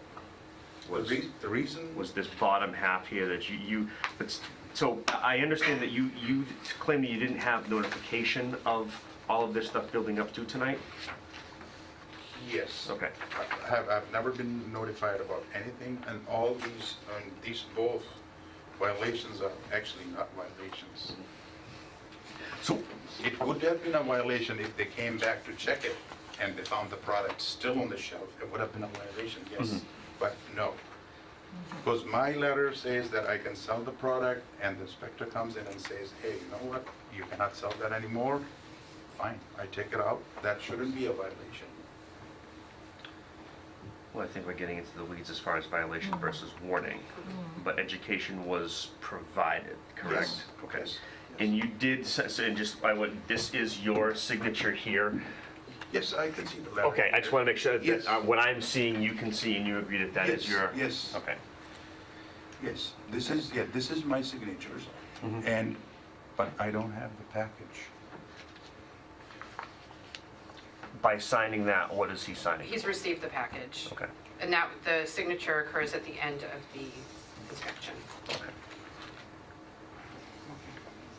So just to be clear, Jody, that document is what you are utilizing when you go out to our establishments, for all the establishments that have the privilege of a permit, they are getting education. Correct. With a physical packet of what you and Joan have provided to us. And then you go over that packet, do you have any questions? And then the retailer has to sign for it. Yes. Is there a chance for the retailer to ask any questions regarding? Oh, absolutely. Okay. I'm there for however long they need to, answer all questions. But I would like to have a copy of that letter if you don't mind. I don't have one. FY25? I don't know the one I signed for. I don't have it. There's FY25, there's FY24. Each year we bring you a copy. I don't have a copy of FY24, but I do Whatever, have FY25. whenever with you me. can drop it off, so I can Yep. at least, cover myself, because I don't have any of these Christine, we will copies. get you whatever they have provided to us. Yes. We will make sure you have a copy. Please. So you're asking for the education packet? Yes. I mean, I do have every information which we spoke about, but I don't have any information in papers. And as I told you, the coupon redemption, the way they told me, or the way I've been educated, that you cannot make your own coupons. Right. Like buy one, get one free, or buy one, get one, you cannot make, or buy 3 packs, or buy 2 packs and get one free. This is what I've been told. And if you get, and they particularly told me that anything coming from the manufacturer is out of your hand. You cannot control it. This was the educational package, or, the conversation. So I've heard your concern with not receiving the documentation and everything like that. I have heard you with that. However, this, and others' testimony argues against that. Exactly. Where I would agree with you more if they had used those violations or those warnings, and you were before us tonight for a stage level 3 here, level, for a third violation hearing. But you're only before us this evening, and I want to say only, because $1,000 is a lot of money, but you're here tonight for a $1,000 first violation. I don't even have paying that 1,000, it's not that big of a deal. The only thing is that this is not correct. Okay. Okay, I have my reputation more than money. And listen, and we're not questioning that whatsoever. Yes. I'm sure that you've run a good business through town. This is the first time in how many years? 35. 35 years? Is that accurate? Have we not had any? We've been I mean, with it's you a since first 2020. violation. Okay, 2020. So this is the first violation since it's within 4 years, Yes. right? Okay. And that is, when Basim came in, he had identified that he had not had any violations, which is why Jordan and I had reached out to the tobacco control, because I think maybe the miscommunication is that he does acknowledge, knowing that the inspector has come in, and anything that the inspector says to him, Yeah, he that's the does final not, word. he absolutely does everything that the inspector asks. There's Yes. no pushback on that. He Never. completely will follow the rules. Exactly. I think the miscommunication, and correct me if I'm wrong, is that I think the wording for please take this off the shelf is not being recognized. You're not thinking that that was a violation. That's not a violation. Yeah, right. But it's also not being held against you No. tonight either. No. Because if that was being held against you, we'd be at a third and subsequent violation. Right. So they're not although it's written, you're only here for the first, so that's not being counted against you, Right. okay? Because we're only at a first violation. This is one violation.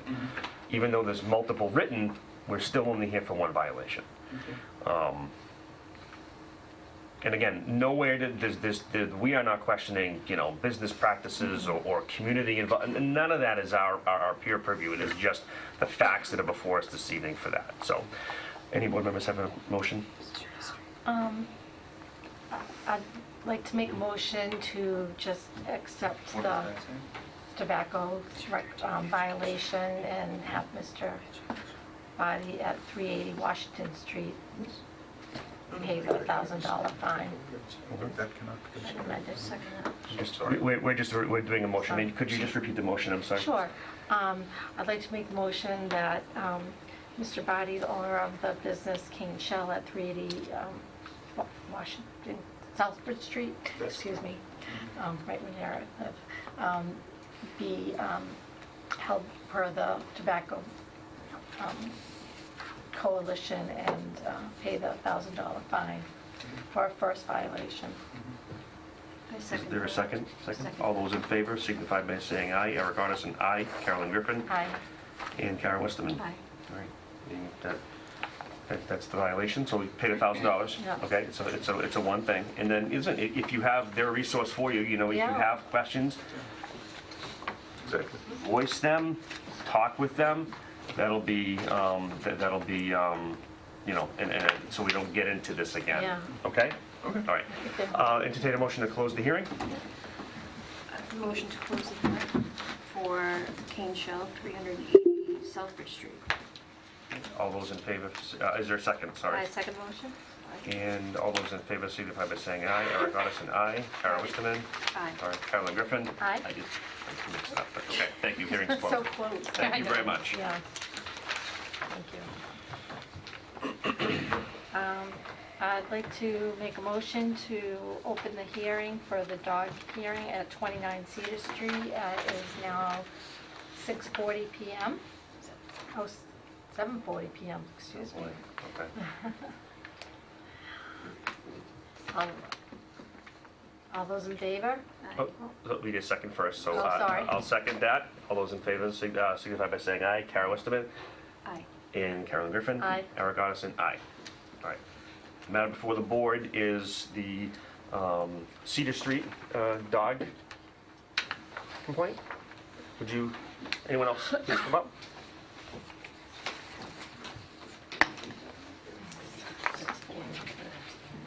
Yeah. Sure, yes, yeah, please, sit right here. And just, I need first and last names just for the record. Christina LaValle. And Matthew LaValle. And Matthew LaValle, Yep. okay. And I will swear you both in. You raise your right hand. Do you swear to tell the whole truth, nothing but the truth, so help you God? Okay. And anyone from the town side who is going to be testifying, Ms. Contois, do you swear to tell the truth, the whole truth, nothing but the truth, so help you God? I do. All right, you've been sworn in. Would you, We also swear in Tanya, just in case she has anything else to add as assistant animal control. oh, sure, please. Would you raise your right hand, please? Do you swear to tell the truth, the whole truth, nothing but the truth, so help you God? Yes, I do. All right, thank you. You've been sworn in. Ms. Contois, go ahead. Thank you. We are here tonight for a requested dog hearing. The requesters are Mr. and Mrs. LaValle, Matthew and Christina LaValle. They reside at 27 Cedar Street in town. They are before you tonight with a request regarding a dog residing at 29 Cedar Street, the property directly abutting them. We have some packets for the board with some information that that was sent to us by the complaint incident requesters at the hearing, and additionally some town involvement with the property of 29 Cedar Street. So the town first got involved at the property on November 19th following a dog bite incident where the German Shepherd known as Faith that resides at 29 Cedar Street was able to leave its property, enter the neighboring property of 27 Cedar Street, and bite a child that was riding their bike in the driveway. So the bite did result in 2 breaks of skin on the thigh and the calf, so it was at least a 2-bite incident that occurred. Since that time frame, the dog was quarantined. We've tried enforcement measures with the owners, with the owner of the dog. The dog is not currently licensed in town. They have not been able to provide any additional documentation for the dog. We've been working on this since November. Included in the packet is some enforcement action that the town's taken, including citations. There has been no action on the citations at this point. They do have a due date of, I believe, March 24th, so there is some time for those citations to either get paid or appealed before the town would move forward on unpaid citations. Included in your packet is the request by Matthew LaValle regarding the hearing, a brief history that they provided regarding issues with the property of 29 Cedar Street and the dog Faith, beginning on November 19th of the bite and then continuing on since then. Pictures of the bite that occurred on the 19th of November, and then again, just some of the history that the town has had with the property. And I would like to note that the notice of hearing was delivered in hand to the owner of the dog last week on March 12th. So notification was made by certified mail, regular mail, and delivered in hand.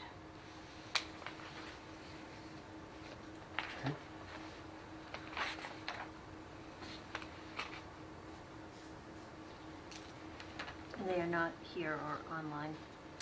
The owner of the dog is not present.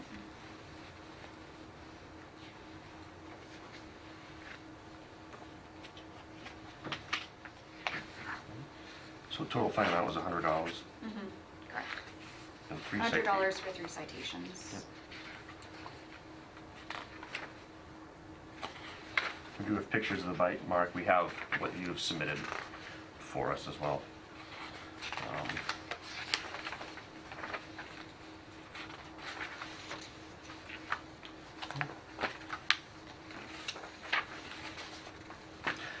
And what would you like to say?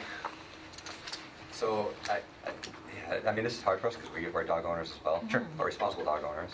My dog doesn't leave the property without being on leash, but this dog continues to be off leash. I video of it in my yard after the first incident.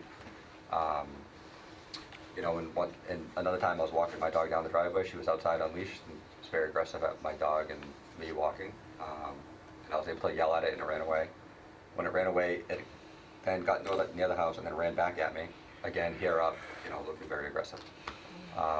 My fear is that my kids can't go outside right now with this dog. Can't ride their bike up and down their driveway, can't play in the front yard without us being out there with them. A fear of this dog coming over and biting one of them. How long has this been going on for? So the dog has never been on leash. Nothing ever happened. We didn't really want to we tried to have a good relationship with our neighbors until the dog bit in November, and then there was a big issue. We were hoping that they would just leash the dog and we could just drop it, and they just are not. The dog's coming on our property. I won't walk down. I go running. I won't run because if that dog's out, I think it's gonna attack me. It's already done it once. Did you have dialogue with your neighbor regarding this? Yeah, we have. Yeah. Yes. Yeah. And she said she'll keep in person. Yes. Yep. Yep. And then once the dog was off leash again, I just didn't feel like we've already had the conversation. I don't trust it. Like I don't trust her. I don't trust the dog. I think the dog's dangerous, but the worst part, I think it's a dangerous dog owner. And those combined, I'm afraid one of my kids is gonna get mauled. Okay. Recommendations? I do have recommendations that I've prepared for the board.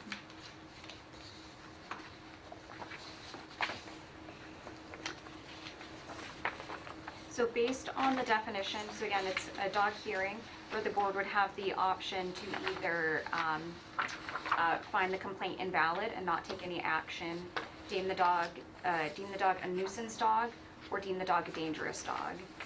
Now, the difference between those two, between a nuisance and a dangerous dog, comes down to the definition, which is the state definition.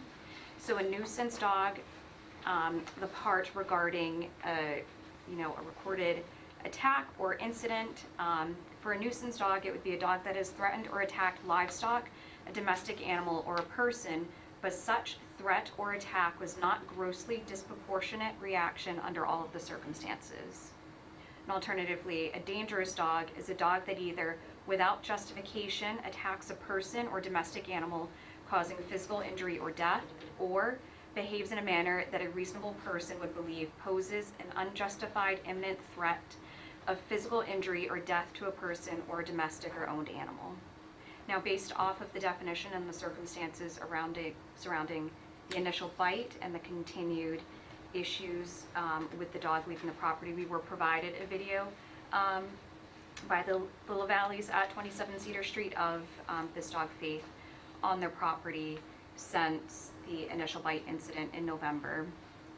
So it would be my recommendation to deem Faith, the German Shepherd at 29 Cedar Street, owned by Justine LaValle, as a dangerous dog with the following order. That Faith shall be humanely restrained by leash or lead, provided Faith shall not be chained, tethered, or otherwise tied to an inanimate object, including but not limited to a tree post or building. And second, when removed from the premises of the owner or the premises of the person keeping the dog, that Faith shall be securely and humanely muzzled and restrained with a chain or a tethering device having a minimum tensile strength of 300 pounds and not exceeding 3 feet in length. And that the owner or keeper of Faith shall provide to the licensing authority and the animal control officer information by which Faith may be permanently identified by microchip implantation.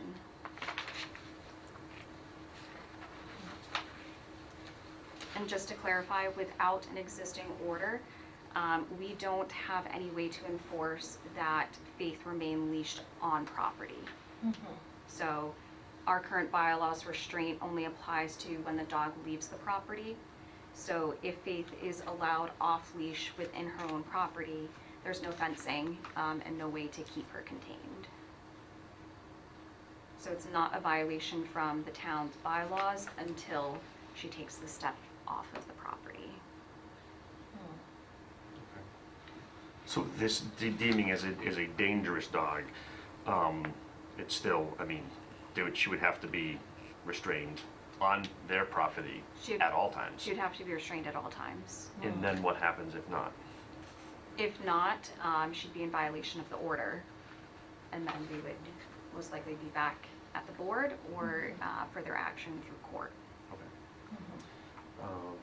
Now, you brought your son to urgent care. Yep. He underwent rabies vaccinations? Was there any No, proof they, of rabies? so the dog wasn't up to date on its rabies vaccine. They found that out. Originally, they were gonna do the rabies vaccination series, which is a terrible vaccination series to give, especially to a child. So they contacted the Board of Health? Yeah, so when we were at urgent care, we were there for hours, so they could get them on the phone to review the whole case, the history of the dog. And they advised, the risk was so low, being a domestic dog with no signs, that it was just a quarantine and to wash the dog and hold off on the rabies vaccine series. I can offer a little bit more information Sure, on yeah. that. Did the dog go on to go our Yes. quarantine? Yes, Oh, so okay. anytime there's a bite or a scratch that breaks skin, it initiates a 10-day quarantine process. So as long as the animal can be observed for that time period, then we know that there's no chance that that animal possibly transmitted the rabies virus to the person that was bitten or scratched. Because the dog was available for quarantine, that process did happen. We had a conversation about it too, and risks that always come with any sort of animal bite. We always advise people, if you have any questions, contact the state epidemiology program. And that's the measure that they took to make sure to get medical assessment that they were comfortable with. Okay. So when you went to the house, they willingly handed the dog over for a 10-day quarantine? It's a quarantine at home. Oh, it's a in these quarantine at home? instances. Yep. And do you visit the dog every day? So not every day. We visit on the initial day when the order is issued, and then we return at the end of the quarantine period to essentially sign off that the animal is alive and well and not showing any symptoms of rabies. It's a state standard to issue the quarantine at home unless there's extenuating circumstances. In this case, we didn't, the initial interaction that we had, it was the first time interaction or complaint with the dog owner, so we followed the same process we always did, and we weren't notified of any potential concerns or violations through the quarantine process. Okay. All right. Any board members have any questions? Just a weird question, just weird coincidence that you guys have the same last name? No relation. No relation. Same thing. Oh, Just or I should say unfortunate. Do we have the ability to have the owner of the dog provide proof of rabies? It says unable to provide proof. So through our conversations with her, the owner stated that the dog had received vaccines as a puppy. She wasn't able to provide any of those records to us any of the times that we've been at the property, which has been several times. And to note, the dog is around 3 or 4 years old. So any vaccines it might have had as a puppy would no longer be valid at this point. Can we require them to provide proof of that, or I don't know if That's what we have done through the citations. Okay, Yep. thank you. And they need to register, license the dog, right? It's an Yeah. unlicensed dog? Yes, Okay. and the licensing can't happen until the dog is rabies vaccinated. Right. Okay, thank you for clarifying. I have a and they have until the 21st of March to So approve all March this, or- 24th is the time 24th, period okay. for the citations that have already been issued. So when a ticket's written, you have 21 days to act on the ticket, Okay. to either appeal it, pay it, or if no action's taken, then it moves through the court process. Okay. Hearing the recommendations from the dog officer, do you have any concerns with that? No, I mean, I think it sounds great. I don't trust. Yeah. I mean, she didn't come today. The dog bit and it's still off leash going into our yard. I don't know what to do if she doesn't abide by what you're saying. I mean, I hope she does and this is over, but that's my fear. And I would say if the board does vote on an order, on a determination for the dog, and if there are any concerns or potential violations of the order, please report it to us right away, so it gives us the ability to act on it. Without any determination or order present, there's nothing to say that she can't have her dog unleashed on the property. So this gives the town some authority that if that's happening, we can act. Okay. Because up until this point, we can't take any action other than education to the owner, which we've tried, citations, which we've tried. So this is the next step in the process. Okay, so if we see that, if this all passes, and we see the dog off leash, even on its own property, call you? If this. Depending on if this- what the right. board votes on Okay. for an order, Okay. if a determination is made. Anyone else have any concerns, questions? No. No, right. I would entertain a motion then to deem, to go forward with the dog officer's recommendation as written in the letter. And also, should I also add in there, or does we already have, as far as the dog has to be licensed, they have to pay the fines? Should I add that in, or is there enough teeth in the regulation already to have that? Sure, thank you. It was not included in the order because it's already a requirement by state law and town bylaws. Okay. So that's gonna have to happen no matter what? Yes, Okay. correct. All right, so then, just to restate, I would entertain a motion on the recommendation of the dog, of the animal control officer's recommendation as written in her pamphlet provided to the board this evening. Is there a second? Well, actually, yes, does anyone? I'll make a motion to deem Faith from 29 Cedar Street as a dangerous dog, and to put in place the recommendations of the dangerous dog as recommended by our dog officer. Is there a second? I second. All those in favor signify by saying aye. Carol Westerman? Aye. Carolyn Griffin? Aye. Eric Otteson, aye. So now the order's in place. Now the order is in place. Okay? And I would entertain a motion to adjourn the hearing. Second. I will make a motion to adjourn the hearing of the dog hearing of 29 Oh, Cedar sorry, the Street. dog hearing, And is there a second? Second that. Second, I second. And all those in favor of closing the hearing, Carol Westerman? Aye. Eric Otteson, aye. Carolyn Griffin? Aye. Excellent. Hearing is closed. Thank Thank you, you. guys. Yeah, goodbye. Thank you. All right, next up, can we take number 9? Can we take the gentleman from Ty and Bond? Yeah. We have the proposed bodywork. Yeah. Can we do the Mr. Tahir is on here, Yes. Diane Bond is on here. Can we take that next? Thank you very much. Thank you. Let me apologize for the length of this evening. You've been to our Board of Health meetings before. They're usually quite abbreviated. But this evening, we've had quite a heavy agenda, so my apologies for that. And we have Dr. Tahir on here as well, and we have David Murphy from Ty and Bond as well. So this isn't a hearing, this is more of an update on what's happening. So please, whoever wants to discuss. I don't know if Darlene wants to give any update on the town side. We have, there's a few different things, I guess. We had a warrant we were trying to get signatures Okay. for getting in front of the town council. So it's the last time since we were here, no additional permits have been issued. We have a land disturbance permit with the DPW we've responded to some comments, and that's gone in. We're hoping that that's going to be wrapped up in early April. The other thing that's happened since we were here is we had what's called a Phase 2 comprehensive site assessment, Phase 3 remedial evaluation report. That's a Massachusetts contingency plan submittal. That is what we've sort of told Darlene to focus on for third-party review from Sanborn Head, because there were other submittals earlier that were sort of partially Phase 2 and some discussion on a Phase 3 remedial evaluation. So we've gotten to that point. So we're in compliance relative to what's needed to reach that Phase 3 under the MCP. The other things, we reached out to Mass DEP since that submittal, just to get their feedback You don't need that, it's a privatized program, but we've always been with them or in front of them throughout the process. Prior to even starting the process, we got in front of them, just to know that this was coming down the pike. And I think that's probably the main stuff that's changed.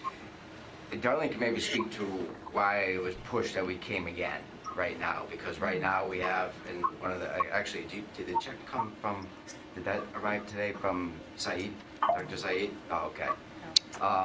He couldn't make it tonight because I know he's gonna maybe pay the whole, although they may revise it, the third-party review of our report.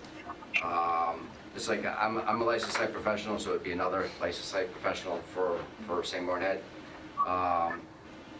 But beyond that, I wasn't quite sure what the push was from, was it the town manager, or Dave may be able to speak to that, as far as why they were looking for us to come quickly again and be thrown on this agenda. Okay, so you were requested to come here? I'd be, Hi, David, go ahead. yes. This is David Murphy. My video is not on. I'm David Murphy, principal at Ty and Bond. When I go, the interim town manager, she requested us to come and insist that we be here tonight, with the understanding that the desire is to be and fully permitted, if possible, by the town meeting on the 6th of May. So if anything would be helpful for the board to hear from us tonight, or any questions that we can answer to try to help expedite your review and your understanding of the project, that's kind of what we're here. And again, it's just to emphasize what Todd has said. The Conservation Commission, the Zoning Board, and the Planning Board have all fully approved the project. DPW with the disturbance permit we're on the heels of getting that. The Board of Health would be the final permit, and then town meeting vote would be the last. We requested to be before the selectmen with just an informal discussion with them, so they're prepared before we go before the town meeting vote. Hopefully will occur the second week of April, if I'm not mistaken, from your manager. So what is still pending on our end? Sure. Thank you very much, and thank you to Todd and David for the updates. So since the beginning of the project, obviously Todd and the team did an introduction back in November, kind of more formalized in details, came at the December meeting. And at that time, we had discussed with the board and Dr. Said about the wanting to kind of get this project going. Obviously, there's two main areas of focus. It is a proposed cemetery, which does require Board of Health approval under Mass General Law. And for this particular site, there's also an unpermitted landfill that was discovered after the owner had purchased the property. So for the unpermitted landfill, Todd, as a licensed site professional, and Ty and Bond, have worked on the mass contingency plan Yeah, instead of the requirements. solid waste requirements, we fall under the MCP instead of solid waste Right. regulations, yeah.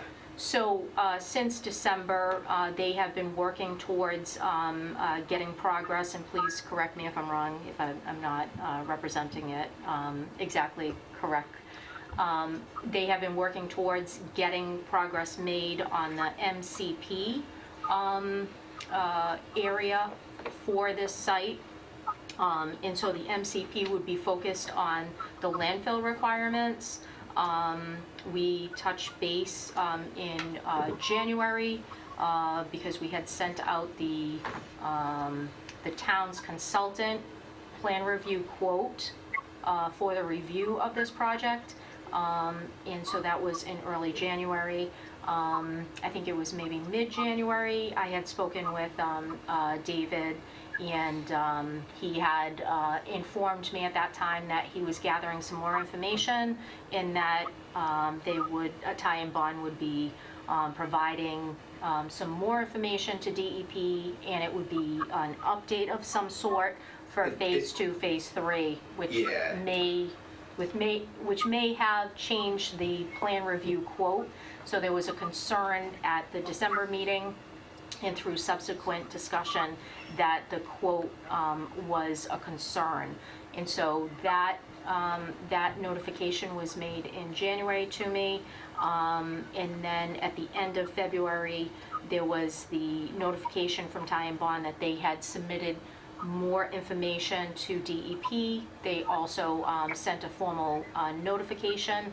I had reached out to our consultant to let them know this update, and we had made contact, and this past Monday, Ty and Bond had reached out and said, you know, what do we need to get going on the project, because we want to get on town meeting.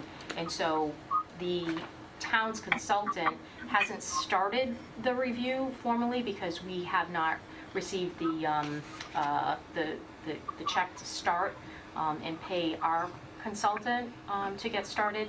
However, I know that they have been in contact with Ty and Bond for at least asking some initial questions.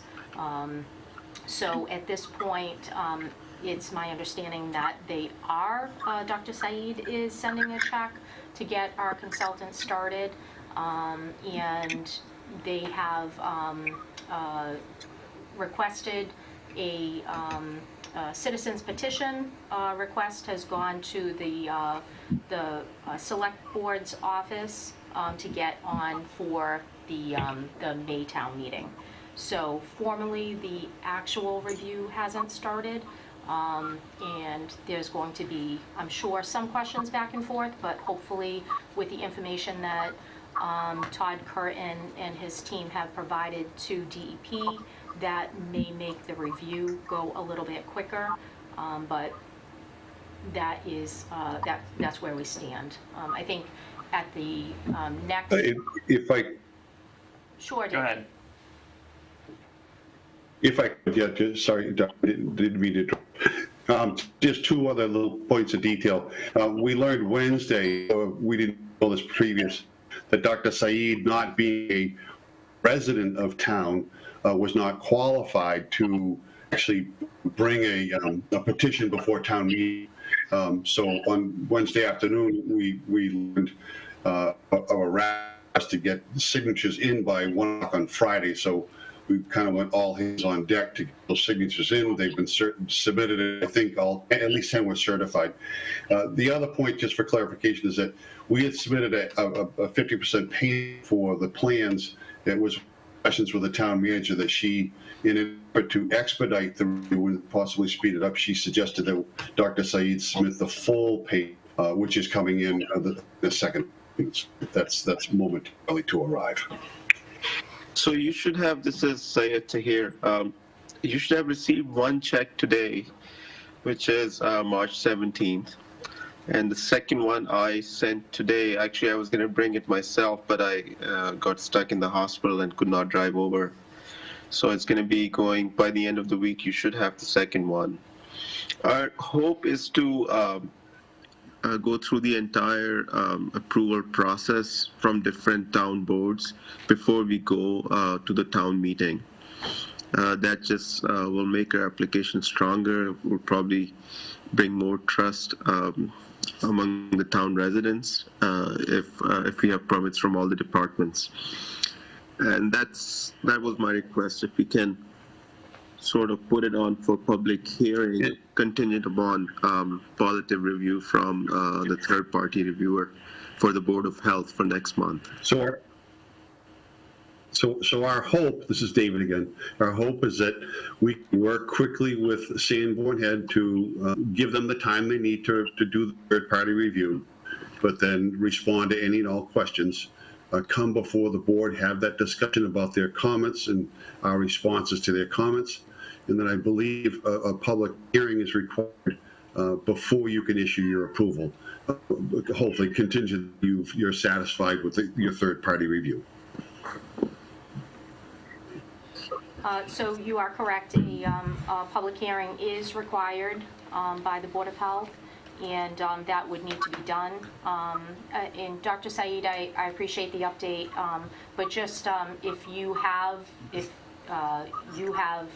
sent something, we did not receive any mailing or check today, so you may want to just circle back with your provider. So we don't have anything here at the town. So officially, the review has not started. So hearing all the process, and I think that is a lofty agenda to try to get on before the May town meeting. Has anyone thought, is fall town meeting? Like, what would be the concern with that? Well, the backup is that we could go before the town meeting with a vote for approval contingent upon the final Board of Health approval. Yeah. So the one other thing I just want to jump in on the MCP side, the remedy that we chose, and I think I mentioned it probably the two other times I was here, is that really there's only two options for the most part. Take it all out or cap it. We can start the capping without a cemetery. So we have the ability to get going. There's nothing, unless Mass DEP had an issue, and that's like do an audit and/or just because we're trying to be open with them, but more that's the only way that really can stop. I think Dr. Said's not looking to start importing stuff and doing stuff that's beyond the typical cap to raise the grades. Where the cemetery thing doesn't work, then we're in a little bit of a jam there, because the design is for the cemetery. So we have all the bells and whistles relative to stormwater control, everything else, and there's a pretty sizable rise in grade in the center of the site for that. So just on the MCP side, we can start. Once I do have there's the next submittal under the MCP is what's called the Phase 4 Remedy Implementation Plan. RIP is the acronym always used. So we're looking to get that in soon. Just so that's another thing. But the Phase 3 is an evaluation of the remedial alternatives, and it's leading towards that. What we're looking for Mass DEP to also be involved with is the volume of soil that we need to bring in and the type. It's unregulated soil, looking to raise the grades. So we're just trying to get a little buy-in on that part from them, but we can, just so if that ever happened, and I think the other thing is the summer months are when you generate a lot of soil. So if we waited till the fall, we may miss some opportunity for some soil to come in from projects that happen during the summer months, and then going into the latter part of fall into the winter. Is there a timeline on what, I mean, they haven't even started their third-party review. What is the timeline for that? I don't know, but I have not heard from Sanborn Head myself. I don't know if Dave knows someone from Sanborn that he's maybe touched base. They haven't reached out to me, and I understand that. They're not under contract yet with the town. But if we can do anything to speed it up, we're here. That's what I'm saying as far as, and I know, we're consultants, we know how backed up a lot of people are. It's crazy how busy everything is at times. So it's a matter of hopefully they have the jump, but nobody can force that.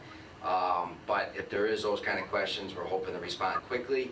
And I think the last time we were here, we were hoping to have some sort of initial dialogue once they're on, once they're under contract with the town, to maybe explain some things so they know what they're reviewing prior to starting, and so we're all on the same page. That's what we're hoping.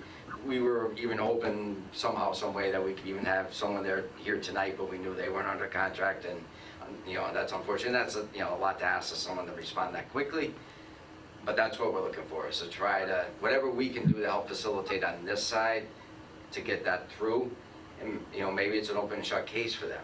It's not, the stormwater report, all the other stuff, all the drainage, everything that goes into that, it's gone through, between the Board of Health, Planning Board approval, site plan approval. Zoning Board's a little less on that front. Now we're going land disturbance permit. There's so many layers to get through that. So really it's just a matter of, on the MCP side, that Darlene had concerns about because it's a little different, and then you have the cemetery. But we're hopefully we could address those questions pretty quickly, and they can see that all the other stuff has been taken care of. Can we don't have to come back and meet prior, like, we can, once the money comes in, Sanborn can start, right? Absolutely, And yes. I'm just trying not to, because sometimes it can be tough with a quorum for the board. I don't want that to hold up this at all. This can be dealt with by you guys without us, correct? Until Yes. we need final approval and vote and stuff. So for our, for the town's consultant, I've already had many conversations and tried to give them an update as soon as, like, we understood that you were gonna, like, focus on getting the MCP progress done. I let our consultant know that. Then, you know, this, the development that you wanted to go to town meeting, I've been in touch with the consultant for that, provided that update, and I think that they are ready to move forward. It's just obviously we don't, you know, for the town, to have them go ahead and start the plan review when the town would be responsible for paying them. And if, you know, the applicant decides that they don't want to move forward with this, it's a liability for the town. So we absolutely... I'm so sorry interrupting you, darling. One second, I just checked my... let her just finish. Sure, sorry. So we obviously want to move this as fast as possible as well. I think that the getting through having Ty and Bond consultant, their LSP, Mr. Curtin, speak with our consultant, our town consultant's LSP. I think ultimately having those two professionals speak to each other, they speak the same language, they'll know what the requirements are, and then for his next step to move towards phase 4, I'm sorry, whatever the acronym is, we want to make all that happen, but I think that there has to be some time for them to go back and forth. If they're able to move everything through and address all the comments, and for the Board of Health to address any concerns for the actual cemetery part of it, because again, there's 2 lanes. There's the landfill lane and the cemetery lane. Get through those comments. If we can get all of that, then we can bring that back to the board, provide an update to you, and ultimately, we need to have a public hearing where we take input from the public on this proposed cemetery on Cemetery Road.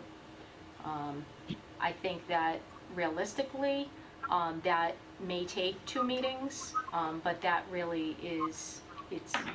When is town meeting, May 5th? May 6th. May The 6th. first, yeah, the first Tuesday in May, so, you know, obviously, the board meets once a month. You would potentially, you could potentially meet twice in April, but obviously, that's a tight schedule for everybody, because we're not just coordinating, you know, not just coordinating you all, it's making sure that everything is there.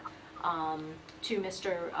Murphy's point about going to town meeting, I think he had identified that he would like to have town meeting's approval contingent upon the Board of Health. So the Board of Health would still go through the process that we are doing, but I think that is, there's a lot of deadlines here. But they have, I am aware that they did submit the citizens petition for the warrant. So I do know that that is with the select board, and then I think the next step is going to town council. So that process is definitely moving forward for their request, and we will do everything that we can to expedite this once we can contract with our consultant. On the cemetery part, that's one thing the MCP doesn't, yeah, there's nothing in there Yes. in my language for the MCP piece. So is there anything else that you need from us or Dr. Said? I know we talked the last time we were here about the plots and the burial. Is there more written? I don't know where that stands. So again, not having officially started the review, but there are, like, what has been submitted has been helpful, and it's a matter of going through the process of I think initially the paperwork that it was 2,000 graves, but I think from Dr. Saeed's update from last time, I think that's going to be stacked too high. So there ultimately, it's a proposed cemetery for 4,000 bodies. And I forget, so Sanborn Head's earlier quote included the cemetery use as well. They're not just looking at MCP, former dump being addressed through the MCP process, but they're also looking at the cemetery use. They're focused on the landfill portion of it. Oh, okay, Yeah. so you have somebody else that was looking, yeah, that's So, right. Yeah, so the health department will be, Okay. Yep, will I'm sorry. clarify the cemetery requirements. Yep. And ultimately, you know, while you're here, because as part of your MCP, there's all sorts of well testing, that is obviously a concern of making sure that the wells that are within the vicinity of that proposed cemetery and landfill are addressed. Yeah, the monitoring wells will be reinstalled on the downgrading side right by the road. Yes, because that's really where you're capturing everything. When I say downgrading, it's a steep hill, as you probably know, but just where groundwater, if there's anything relative that gets into the groundwater, that's where you're going to capture anything that's maybe showing up. And there's, to my knowledge, 2 private wells in the area, one on the Auburn side and one on the Leicester side. Yep. And those have been tested as well? Not the one in Leicester, they didn't let us in. Okay. Yeah, so But you have a documented refusal on that? We're not documented, we just, we sent the letter. It's been part of the MCP submittal. We had attached that, because that was a condition relative to the finding in one groundwater well in the center of the site, our site. And then we've knocked a couple times, we've called, but nobody comes. Their well is, we do have the well log for that. Online, you can find that.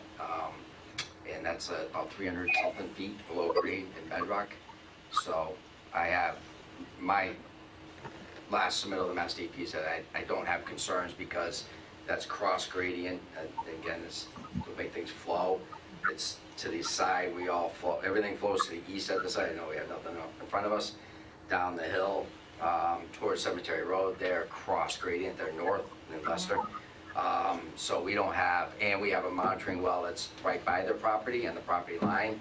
And the contaminants that we found in groundwater concern at the center of our site are not in that well. So that's a good indicator that you don't have any further issues going towards to the north. And same to the south. We have one on the border of the southern property, but we were able to access, the 20 Cemetery Road owner allowed us in, and we sampled as well, and it was not detected. Okay, so the private well that is in Auburn, Yes. that's abutting this property, you don't have any concerns for?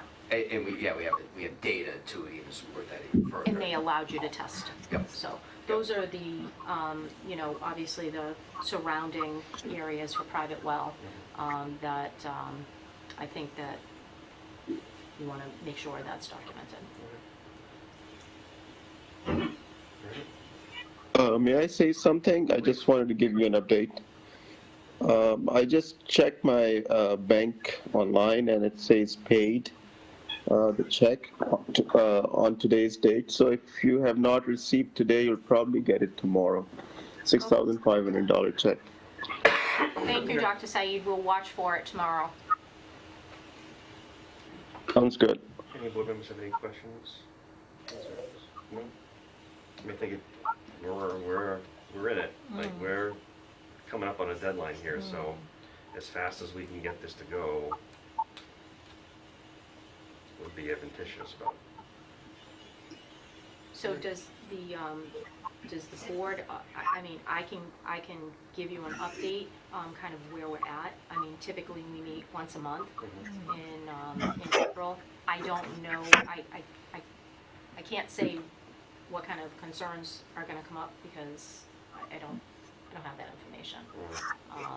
But we would want to have that public hearing, regardless if that's in April or if it's in May. I understand the team wants our approval or, you know, decision before then, but that's. I mean, I don't want to rush and have missteps. So, I mean, I'll go with your recommendation. Yeah, I mean, you'll have to, really, it's just a matter of getting Sanborn Head started. If they, I mean, you could have a phone call with them tomorrow and they'd be like, yeah, we'll start the review in June. There's our answer, you know? We don't know, hopefully not. Yeah. But it's all contingent on the money arriving to them and them starting. So I think if we get a good semblance from them, maybe within, it's Monday, maybe this week, if you're able to talk to them and they're like, oh yeah, you know what, we can turn this around pretty quick. Well, then we can talk as a board and maybe we can do a quick meeting and then move along for public hearing. I mean, I'm willing to do that. I mean, we've been at this now for quite a while. Yeah.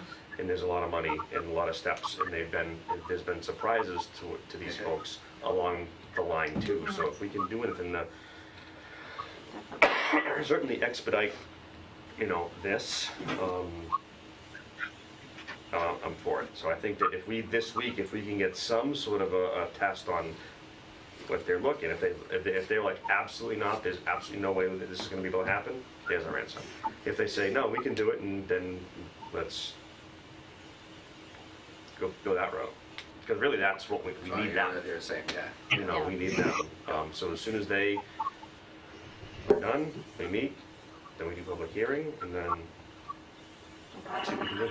So we could potentially have 2 meetings in April, yeah, and I would just put it at one as a limited agenda. Sure. You know, for just that, if we're able to get it. But again, I think that question's going to be answered as soon as we talk to them. If you talk to them, be like, yeah, no way, then we're done. Yep. That's all we can ask. Yeah. I appreciate it. Yeah. Sure. Yeah. The one more thing I was going to say, Darlene, is it possible that town treasurer has already cashed the check? Can someone check it tomorrow if it was deposited? Just to be on safe, since everything is contingent upon check, and at my end it says that it was cashed today. So I'm sorry, Dr. Said, I didn't understand. You're saying that you're showing that was cashed today by the town of Auburn? it says paid on, Yes. on the online my bank. I just checked it account. So I don't know, what does that mean? Is it paid means was delivered or cashed? So if someone can check, was it really deposited by the treasurer of the town and it was not brought to your attention? That's the only thing I'm requesting. Was it made as an electronic payment? No, it's it's basically a check that comes from the bank. I don't write it. So it's not an ACH or direct deposit. It's still a paper check, but it comes from the bank. So Dr. Said, I can tell you just for my department, I can tell you I'm the one that sees all the mail, I review everything, and we have not received a check today. We didn't receive a delivery. You know, often we do get, you know, FedEx or deliveries that come. I did not see a delivery today, but certainly we, you know, that doesn't mean that maybe it didn't go and get signed for by another department in the town. I just know that we don't have anything in our department, but I appreciate, you know, I appreciate your update, and we will certainly look for it tomorrow, and I'll make sure my staff is able to connect with other town departments within Town Hall. No, Dr. Said, just as a clarification, did you mailed a paper check, or was this sent electronically as an electronic funds transfer? Right. So the way it's done is that I do it electronically, but the bank sends it on my behalf, but it comes through mail. Oh, okay. I mean, that could be. And it's very accurate. So I guess by tomorrow we will have some answer. Yes. And I'm going You to mailed be it sending today it. and wrote it today, and it goes by mail. It was early last week. Oh, it was early last week. Okay, so maybe. The Okay. bank told us it was gonna be the 17th that it came. Okay. Yeah. Okay. Yeah, we will definitely, look for it, and hopefully it's just, you know, it's just an error delay on what you're seeing, but I can tell you that we don't have it in our department. but I will make sure either myself or one of my staff will reach out to you when we do get it. Okay, and I'll be sending second installment. There will be handwritten check so that it can get to you sooner, tomorrow. Okay, thank you, sir. Yeah, so let's just get a, if it's gonna be pretty quick, let's get a meeting quick, and then if not, then, I mean, I have all the confidence in the world in our consultant, and they've been very responsive to me up to this point, so, you know, we want them to connect with Ty and Bond and do whatever we need to do to move it forward. all right.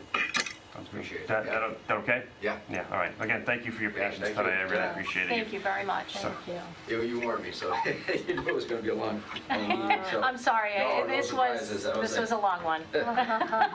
All right, thank you. everybody. Thank you all, I appreciate it. Thank you. Thank you. Happy St. Patty's Day. Thank you, too. you too. I mean, if the proposed bodywork thing could be abbreviated, like, Yes, I can give an update. So Sure. we are reviewing other neighboring towns that have a bodyworks regulation. We are consolidating what we like and coming up with our own regulations. So we're narrowing that down and should have something to a draft to you hopefully by the next meeting. perfect, thank you.